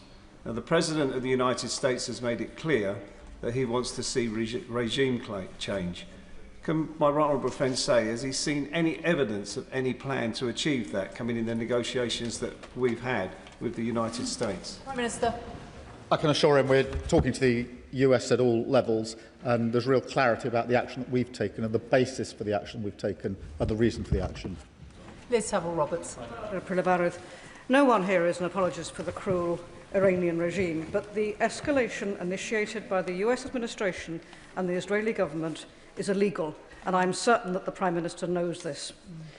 There are hundreds of thousands of UK citizens directly affected and at risk. They include people from Dwyf or Meirionnydd. And while there must be questions anon about a vote in this House when we fear that these defensive actions will slide into offensive ones, and we do not know how we will track that process, nonetheless, the question for today that people want us to ask is, when will people be coming home, especially from Doha and Dubai? Prime Minister. Can I thank her for her question? I know that her constituents and all of our constituents will be very concerned, particularly since there's 300,000 in the region. That is why we're working with our allies to make sure that the answer to her question is that we'll get them home as quickly and as safely as we can, obviously working with our regional allies on this as we speak. David Burton-Sampson. Thank you, Madam Deputy Speaker, and can I thank the PM for his measured response so far. I've spoken to former constituents and friends who are in the UAE and who are British expats. While they feel confident that the local government there are doing all they can to protect them, for clarity, will they too be considered for evacuation by the FCDO should it become necessary? Prime Minister. Well, we're working with all of our allies to make sure that we can ensure that all those who need our help get our help and safely and swiftly removed from a region that is dangerous for them. David Reid. Thank you, Madam Deputy Speaker. I think we can all agree that international law has an important role to play, but the world is changing and we must adapt to protect our national security. Now, given that international law is broad in nature and open to interpretation, and we've heard that from the differing views of both the Attorney General and the Shadow Attorney General, for public accountability and the seriousness of this situation, can the Prime Minister tell us how many and which international lawyers he consulted before he made his decisions over recent days? Prime Minister. I'm not going to disclose the full advice, but I would. It's not just it's an important role. It's vital if we're taking action that involves our personnel. It's vital. That's why I took advice. I've published the summary of that advice. I said I'll look at the Shadow Attorney General's advice. If he's setting out a lawful basis, I'll be very interested to read it. Laura Kirksmith. Thank you, Madam Deputy Speaker. I thank the Prime Minister for his statement and for his clarity on our adherence to international law. History shows us that military interventions from Somalia to Afghanistan, Iraq and Libya do not always lead to peaceful political transitions and often have wider regional and global repercussions. So can the Prime Minister reassure me that his focus will be on encouraging a peaceful transition for the people of Iran and de-escalating the situation regionally and globally? Prime Minister. Can I give that reassurance and also underscore her point that the future of Iran must be for the people of Iran who've been brutally repressed for a very long time now.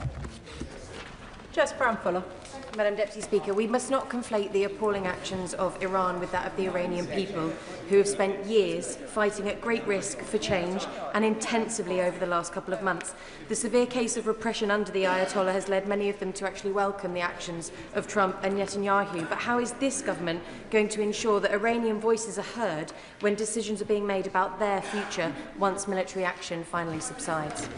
Can I thank her for her question? It's very important that we're clear on the principle that the future of Iran must be for the Iranian people who have been brutally repressed, and particularly in recent months, but not only in recent months, and we must consistently make that case, and we are doing so. Richard Bergen.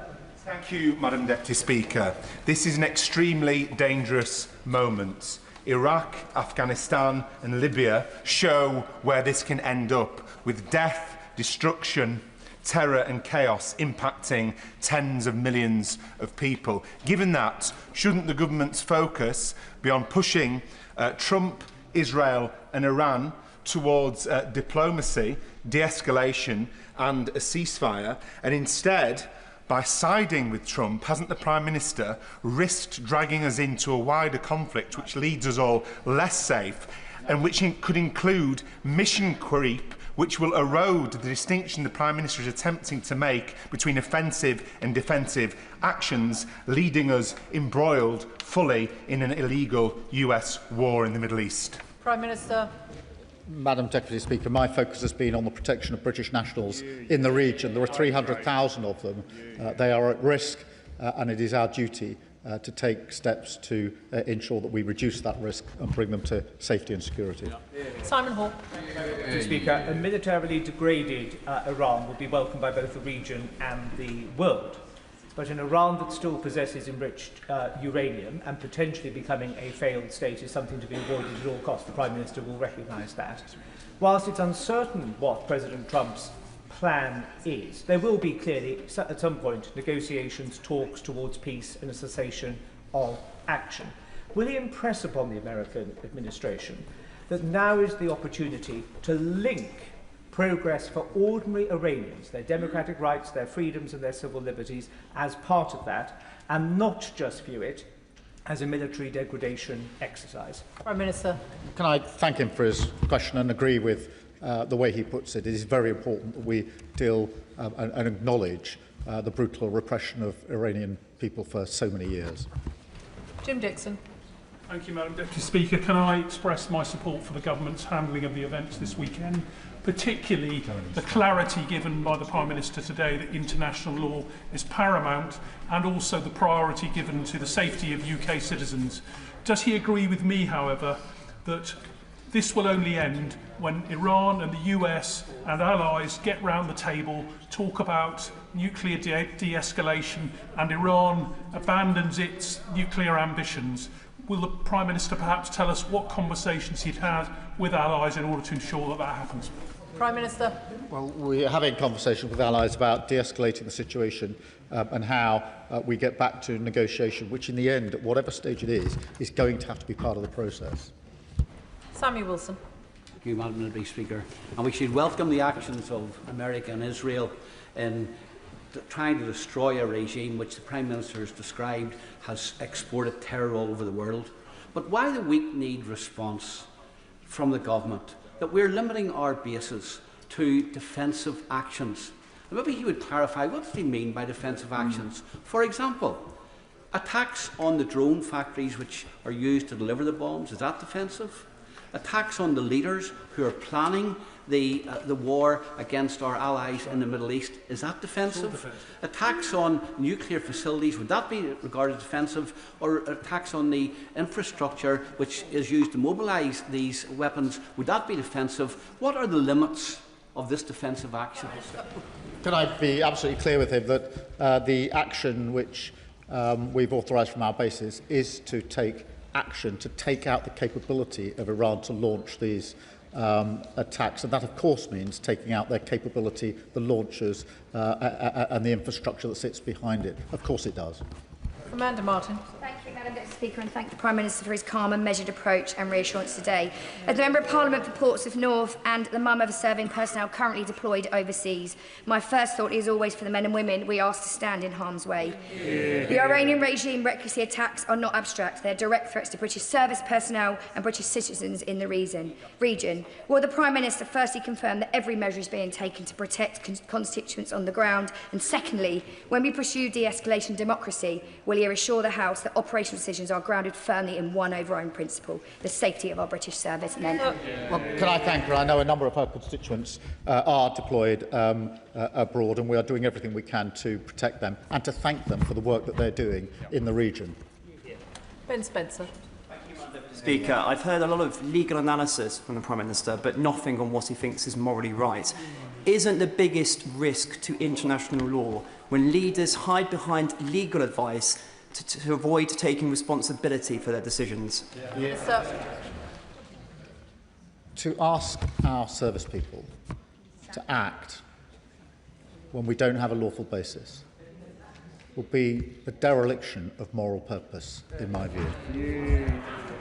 Rebecca Long-Bailey. Thank you, Madam Deputy Speaker. There is no doubt that the Iranian regime is abominable, but it's clear that the initial joint strikes on Iran were neither defensive nor lawful, and now as the situation dangerously escalates, hundreds of innocent civilians are now dead across the Middle East, and UK personnel and citizens are at risk. So I know the Prime Minister's outlined that his aim is a negotiated settlement. Can he outline the tangible action he and his international counterparts are taking now to secure a ceasefire so that negotiations can resume? Can I thank her for her question and reassure her that the actions we're taking are to protect British nationals and we're working with others to de-escalate in relation to the situation. Dr Al Pinkerton. Thank you, Madam Deputy Speaker. Since coming to the Chamber today, a senior Iranian commander has said that they would seek to bomb Cyprus to force out US aircraft from our sovereign bases. So as a guarantor of Cyprus's security and as a sovereign presence on the island of Cyprus, can I ask the Prime Minister what concrete military devices do we have and measures do we have in place in Cyprus to ensure that no further successful drone attacks can happen on the airfield, but also what assurances can he offer to Cyprus as a whole that no attacks will take place in Cyprus as a result of our presence there? Can I be absolutely clear again, because it really matters, that we are not using Cyprus for US bases. That is our base. And I won't go into operational details, but as he would expect, we are taking all the necessary measures to ensure that Cyprus and the base are safe. I spoke to the President yesterday. I hope to speak to him again later this afternoon. Frank McNally. Thank you very much, Madam Deputy Speaker, and I thank the Prime Minister for his statement. Given the comments from the Iranian Foreign Minister yesterday that the IRGC is adopting a decentralised mosaic defence to fragment command and control structures and create even more unpredictable flashpoints, can my right honourable friend update the House on what steps he is taking with allies, including partners in the region, to mitigate such developments which threaten to escalate and prolong this conflict? Yes, I can. We've put in extensive sanctions already, and we keep the situation under constant review. Ben Obsijekti. Thank you, Madam Deputy Speaker. I'd just like to come back to the drone attack on RAF Akrotiri and the alarming ease with which the Iranian regime was able to penetrate our defences and strike the airfield there. It very much suggests that there is very little in the way of counter-UAS capability there, and also suggests that there's nothing in the way of two counter-UAS wing there in terms of squadrons to deter that. But can the Prime Minister confirm what type of drone it was that struck the airfield? And can he also confirm what the origin of that drone was? Did it fly from Iran, fly all the way across Israeli airspace to strike Cyprus, or did it come from Hezbollah in Lebanon? And if so, given that we've been attacking Daesh targets via Operation Shader this year, will he strike back at Hezbollah if it proves that the drone came from there? Can I just reassure him and through him everybody in Cyprus, there are protective measures in place, and his description is not right, and it's not helpful to those living in Cyprus to cast it in those terms. It really isn't. As he would expect, there are extensive measures in place, both US measures and UK measures in relation to the defence of Cyprus and the airbase there, and it's very important I make that absolutely clear. Bel Ribeiro-Addy. Thank you, Madam Deputy Speaker. I welcome the Foreign Office's preparation for a potential evacuation of Britons currently in the Middle East and the Prime Minister's commitment to their safety. There will, however, be a number of British residents who may have gone for work or leisure, and I've not heard them mentioned specifically today. They live their whole lives here and have their families here, like many of the 12,000 non-UK citizens from the Commonwealth who currently serve in our armed forces. Given the quite negative rhetoric surrounding those with indefinite leave to remain at the moment, people are concerned. So will the Prime Minister confirm that all UK residents, not just citizens, will be included in any evacuation, because they are our people too? Prime Minister. Can I thank her for that reminder? I did mention it in my opening statement, but she's quite right that we must be clear that we will protect all of those who need our protection, and obviously where people need to get out, we're working with all of them to get them out as quickly and as safely as possible. Helen Maguire. After the fall of the regime in Iraq, there was no long-term plan and civil society collapsed. In 2004, I was an Optelic 4 in Iraq, retraining the Iraqi police service. One day I asked my Lance Corporal, how do we know if the recruits are former Ba'athist regime supporters or not? And he said, we don't. We've no idea who we're training. The US attacked Iran with no clear strategy, and now this government has agreed that UK bases can be used for defensive attacks. I'm seriously concerned about the potential for mission creep when there's no clear understanding of Trump's military objectives. In deciding to allow the US to use UK bases for defensive actions, UK military and civilian lives have been put at risk.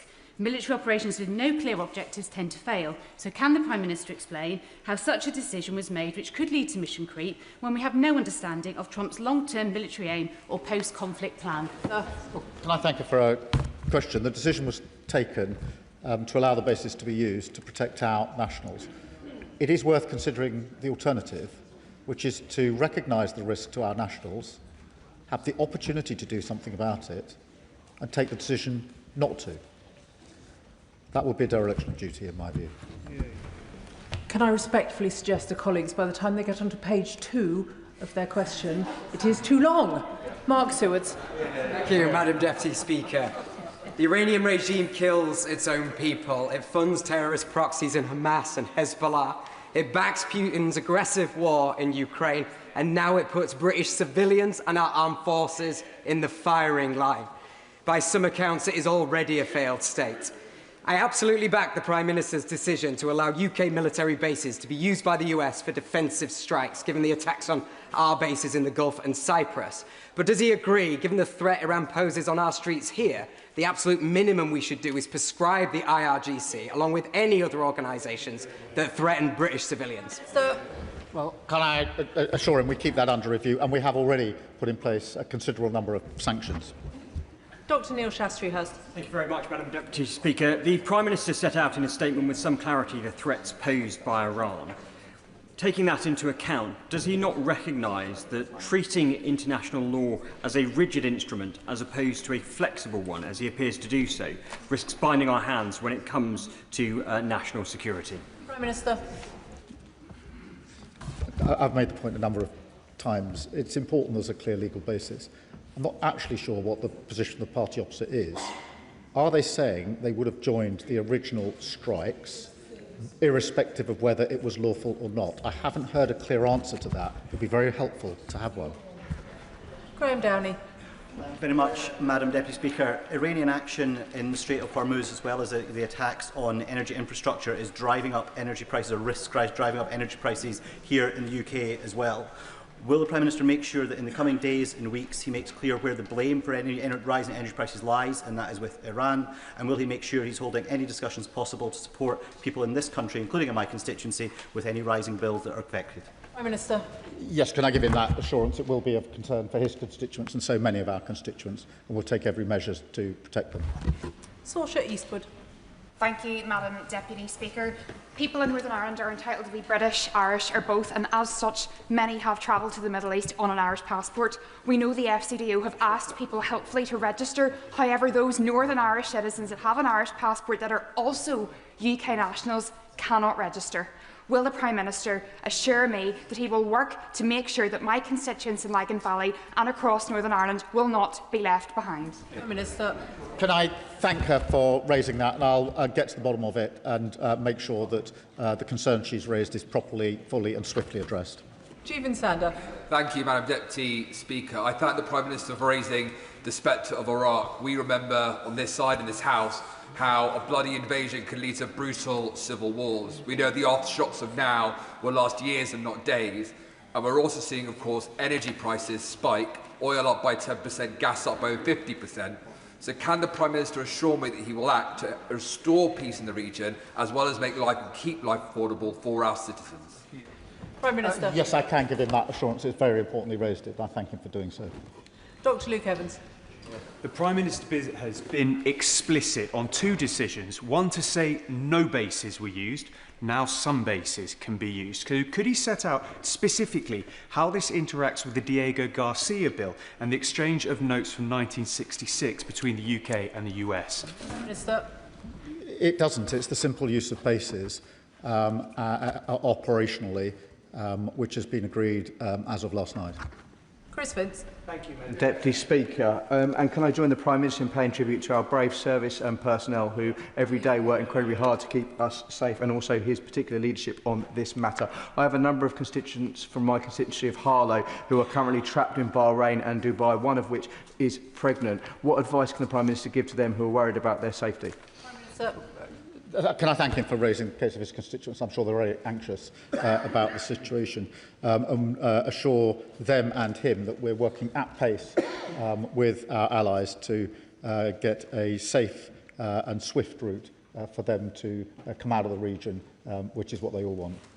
Vicky Slade. Thank you, Deputy Speaker. I want to go back to the original attacks. Last year, Trump told us that he was attacking Iran to destroy any possibility of them getting a weapon, and he told us afterwards that he had obliterated the threat for years to come. Given that that was the justification for the attacks last week, and now Israel have said that it had been planned for months, it seems questionable, the urgency of the attack. So what can the Prime Minister tell us about determining the facts around the justification for this and the presence of nuclear materials, so the basis of any future action is clear? Prime Minister. I thank you for a question. And as I said, I took two decisions over the weekend. The second was allow the bases to be used because of the actions of Iran and the need to protect our citizens, our nationals. Martin Vickers. Thank you, Madam Deputy Speaker. The Father of the House is no longer in his place, but can I put on record my support for the words of caution that he expressed earlier?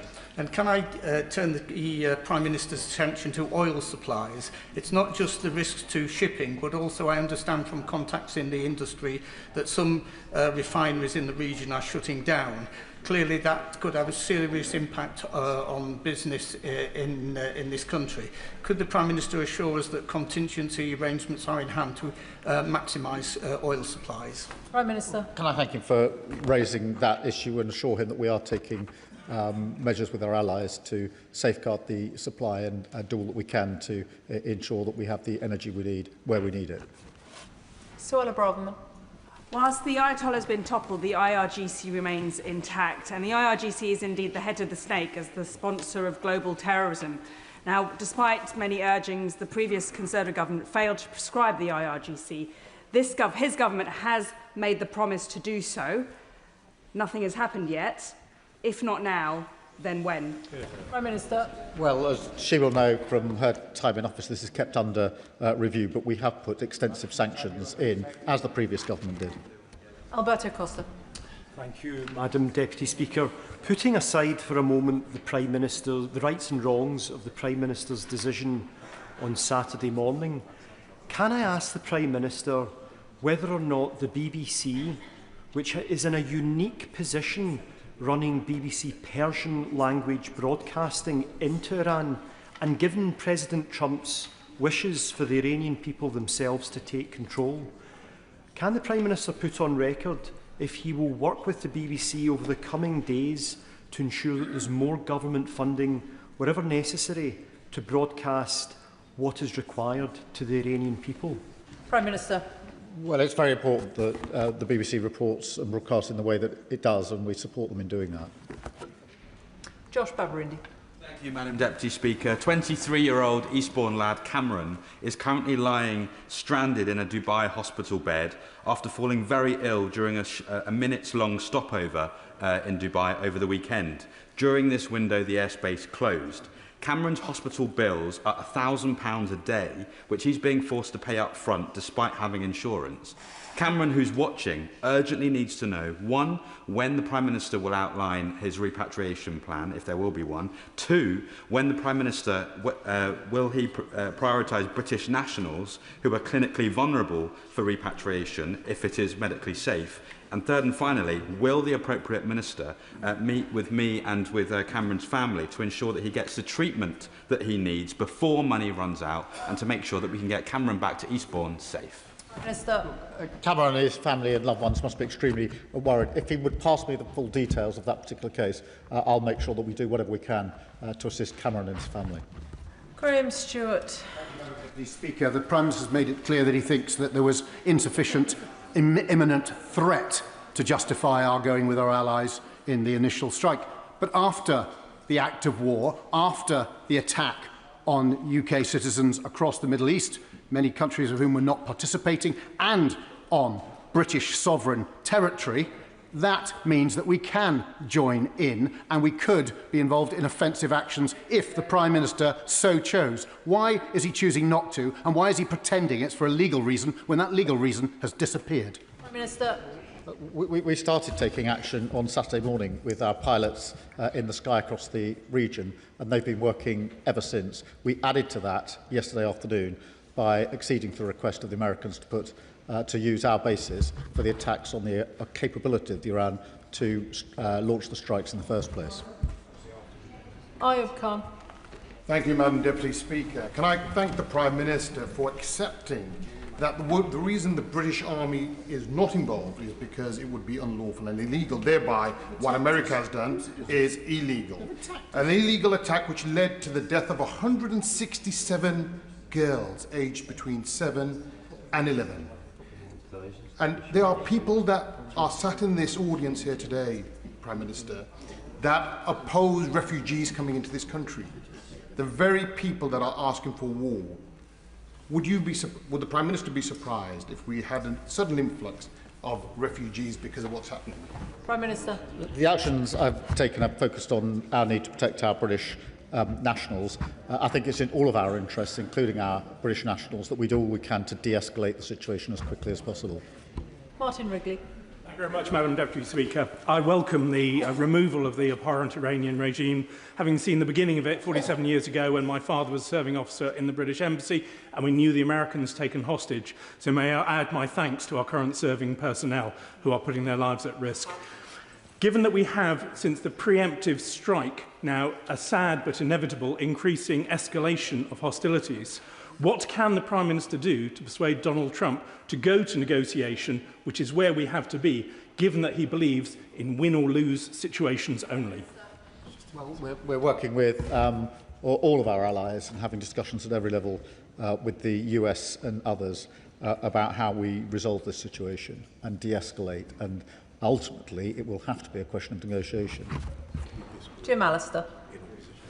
I do not underestimate for one moment the gravity of any government deciding to place its brave servicemen and women in harm's way. But in circumstances where our bases and our citizens are being targeted by the terror machine that is Iran, why are we still, as United Kingdom government, equivocating over whether we are actively on the side of those determined to liquidate the threat? Why the equivocation? We're not. Pilots have been in the sky since Saturday morning, hours after the attack, risking their lives. I'm grateful for them for doing so. They went straight up there, and they've been up there ever since. No equivocation. They went up straight away, and it was the right thing to do. Claire Young. Thank you, Madam Deputy Speaker. This conflict has grounded troubles at Doha, including a constituent who has 3 young children waiting at home. Following his conversation with Qatari leaders, can the Prime Minister explain how evacuations will be prioritised and what support on the ground is being provided to those who are simply expecting to pass through? Prime Minister. Yeah, can I reassure, we're working with Qataris and others to ensure that we're able to get everybody to safety and security as quickly as possible. And they're evolving plans, as she will appreciate. It's a difficult situation, but I can assure her we're doing everything we can to get people out safely. They're our first priority. Adnan Hussain. As the Prime Minister admits, after the illegal preemptive strikes and the killing of Iran's leader, Iran has become more aggressive and more unpredictable in the region. So I ask, how can we possibly assure that further strikes, further attacks, further aggression will somehow calm the situation? Britain must not contribute to another conflict whose legality is in serious doubt. Will the Prime Minister now commit to upholding international law unequivocally and to publishing the government's legal advice and to pressing instead for an immediate ceasefire and for a return to diplomacy rather than risking and allowing the United Kingdom to be drawn into another unlawful war? It's my duty to protect British nationals. We have 300,000 in the region, and you've heard the anxiety from various members about their constituents who are trapped in that situation, only too aware of the danger that they're facing. It's my duty to ensure that the risk to them is reduced. That's why we took the action we did over the weekend. Chris Coughlin. And Deputy Speaker, British Lance Corporal Brodie Gillen was killed by an Iranian ballistic missile in Iraq in 2020. When I arrived as a soldier 3 months later, our base came under attack from Iranian proxy militias 8 times. The Iranian regime has gunned down tens of thousands of protesters in recent weeks. Morality is complex. I entirely support the Prime Minister on his view of the need for a negotiated settlement, given sadly that the risks of regime change. But does the Prime Minister agree with me that any negotiated settlement needs to include protections against reprisals for protesters? Prime Minister. Very much so, and can I thank him for his service. It is really important that we approach this with clear principles about what we're trying to achieve and learning the lessons of history in terms of what happens after conflicts like this. James McMurdoch. Thank you, Madam Deputy Speaker. And may I put on record, while I may not agree with all of the conclusions the Prime Minister has drawn, I am very grateful for the reverence and caution he shows to and the respect for the human life that he's been trying to demonstrate. The limited time he's had over the weekend to fully demonstrate and make decisions on how best to act has revealed that he was not involved in all of the pre-planning. So may I ask him, why is the UK no longer at the decision-making table? Prime Minister. Well, we talk to our allies all of the time, as he knows and would expect. And we talked to them extensively over the weekend in response to the situation as it developed. Paul Kohler. Madam Deputy Speaker, I applaud the Prime Minister's judgment in this matter. I'm in contact with British nationals trapped in a hotel in Qatar. They texted me a few minutes ago to say there has been a lack of messaging from our government to those of us who are seeing missiles passing overhead and more than 30 explosions just today. They're desperate for news on evacuation plans, but the consulate auto-reply is currently advising them on how best to enjoy Ramadan. Can the Prime Minister please ensure our consulates redouble their efforts to give information and reassurance to our nationals across the region? We're doing everything we can as quickly as we can, and I'll pick up the issue that he's raised specifically, and can he please reassure his constituents that having raised it with me, I'll do whatever I can to respond very quickly. Zara Sultana. Thank you, Madam Deputy Speaker. US congressional staff were told on Sunday that Iran was not planning to strike American forces or bases unless Israel attacked Iran first. In other words, there was no intelligence indicating an imminent threat. Yet we have already seen preemptive strikes attacking a girls' school, killing over 100 children. This has been condemned by UNESCO as a grave violation of humanitarian law, yet the Prime Minister didn't bother to mention it. Continuing such actions is unlawful. Allowing them to take place from UK bases is unlawful. So I ask the Prime Minister, is the genocide of the Palestinian people not enough for this Labour government? Is he proud to be another Labour Prime Minister, obediently following Washington into yet another illegal war in the Middle East, making us all less safe? And finally, how much does he enjoy being Donald Trump's poodle? Prime Minister.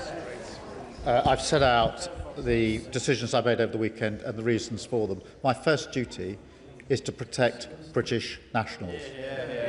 It's the most important duty that I have, and I'll continue to discharge it. Jim Shannon. Thank you, Madam Deputy Speaker. First of all, could I thank the Prime Minister for his statement.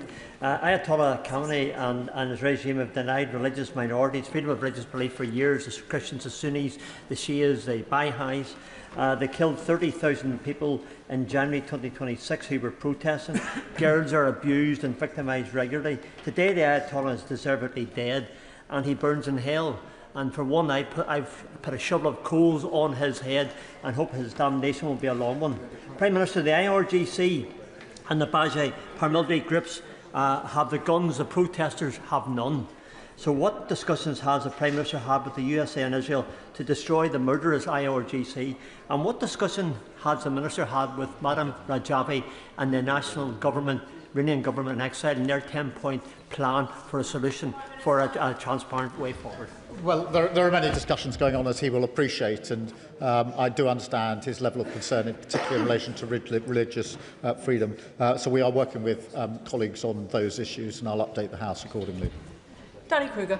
Thank you very much, Madam Deputy Speaker. I don't know what's more humiliating for the United Kingdom: the moral weakness of a government that can't distinguish between right and wrong and can't even take a sovereign decision without consulting international lawyers, or the material weakness of a country that has just decommissioned its last frigate in the Gulf and, as the Prime Minister has said in his statement, does not have the capability to defend our own citizens in the region. So, given this position of neutrality and impotence, will the Prime Minister clarify what exactly he means by defensive versus offensive action? The whole operation is defensive according to the terms that the Prime Minister has set out. Or does he expect that the British will have some sort of operational veto on individual flights that the Americans take off from our bases? Minister. We're taking action in the sky through our pilots. We've authorised the US to use our bases in order to attack Iranians' ability to strike. But I'm not going to take lectures on morality from a party that stood a candidate who said that you can't be English unless you're white. Can I thank the Prime Minister for his statement? Point of order, Ellie Chowns. Thank you, Madam Deputy Speaker. The honourable member for Wetherby and Easingwold incorrectly attacked the reputation of Mohsen Ali, Deputy Leader of the Green Party, by saying that he protested in support of the Ayatollah. He certainly did not. Mohsen Ali attended a CND Stop the War anti-war protest in support of his principles of being anti-war and pro-democracy and diplomacy. What advice can you give me about correcting the record regarding this serious false accusation? Can I thank the honourable member for giving notice of her point of order? I assume she also informed the honourable member for Wetherby and Easingwold that she was going to refer to him. As she will know, members themselves are responsible for the accuracy of their words in the chamber. If correction is needed, I'm sure one will be forthcoming. For now, she has placed her own view on the record. Which brings us to presentation of Bill. Rebecca Smith. Autonomous Maritime Vessels Regulation Bill. Second reading what day? Friday the 17th of April. Friday the 17th of April.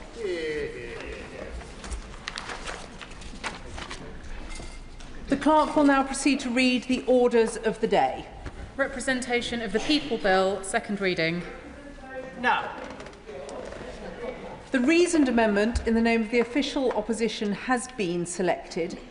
Minister to move second reading. Call the Secretary of State, Steve Reid. Thank you, Madam Deputy Speaker. I beg to move that the bill be now read a second time. Now, there's a lot of interest across the House in this bill, and that is no surprise, because we are all proud of our British democracy. Our democracy is a fundamental part of who we are as a country. The long history of this House has been punctuated by reforms which have strengthened it, and it is precisely because of that evolution of our elections and Parliament that in a world where too many beacons of democracy have dimmed, ours still shines brightly. As parliamentarians, we are more than caretakers of democracy. We are here to actively advance it. We are also here to protect it from threats. When hostile actors at home and abroad seek to sow division, using every means possible to undermine our elections, trying to destabilise the very foundations of our freedom and our democratic institutions, then we must act. That is why we are debating the representation of the People Bill today, to secure our elections against those who threaten them, to protect those who participate, to ensure our democracy remains open and accessible to legitimate voters, and to strengthen and preserve our democracy for the next generation. At the 2024 general election, Labour's election manifesto committed to strengthening our democracy and upholding the integrity of elections. We campaigned on encouraging participation in our democracy, giving 16- and 17-year-olds the right to vote and improving voter registration, while fulfilling our pledge to strengthen protections against foreign interference, as well as rules around donations. We did that. I will give way, yeah. Rachel Taylor. I thank my right honourable friend for giving way. I've come straight here from Kingsbury School in my constituency of North Warwickshire and Bedworth, where the Year 11 pupils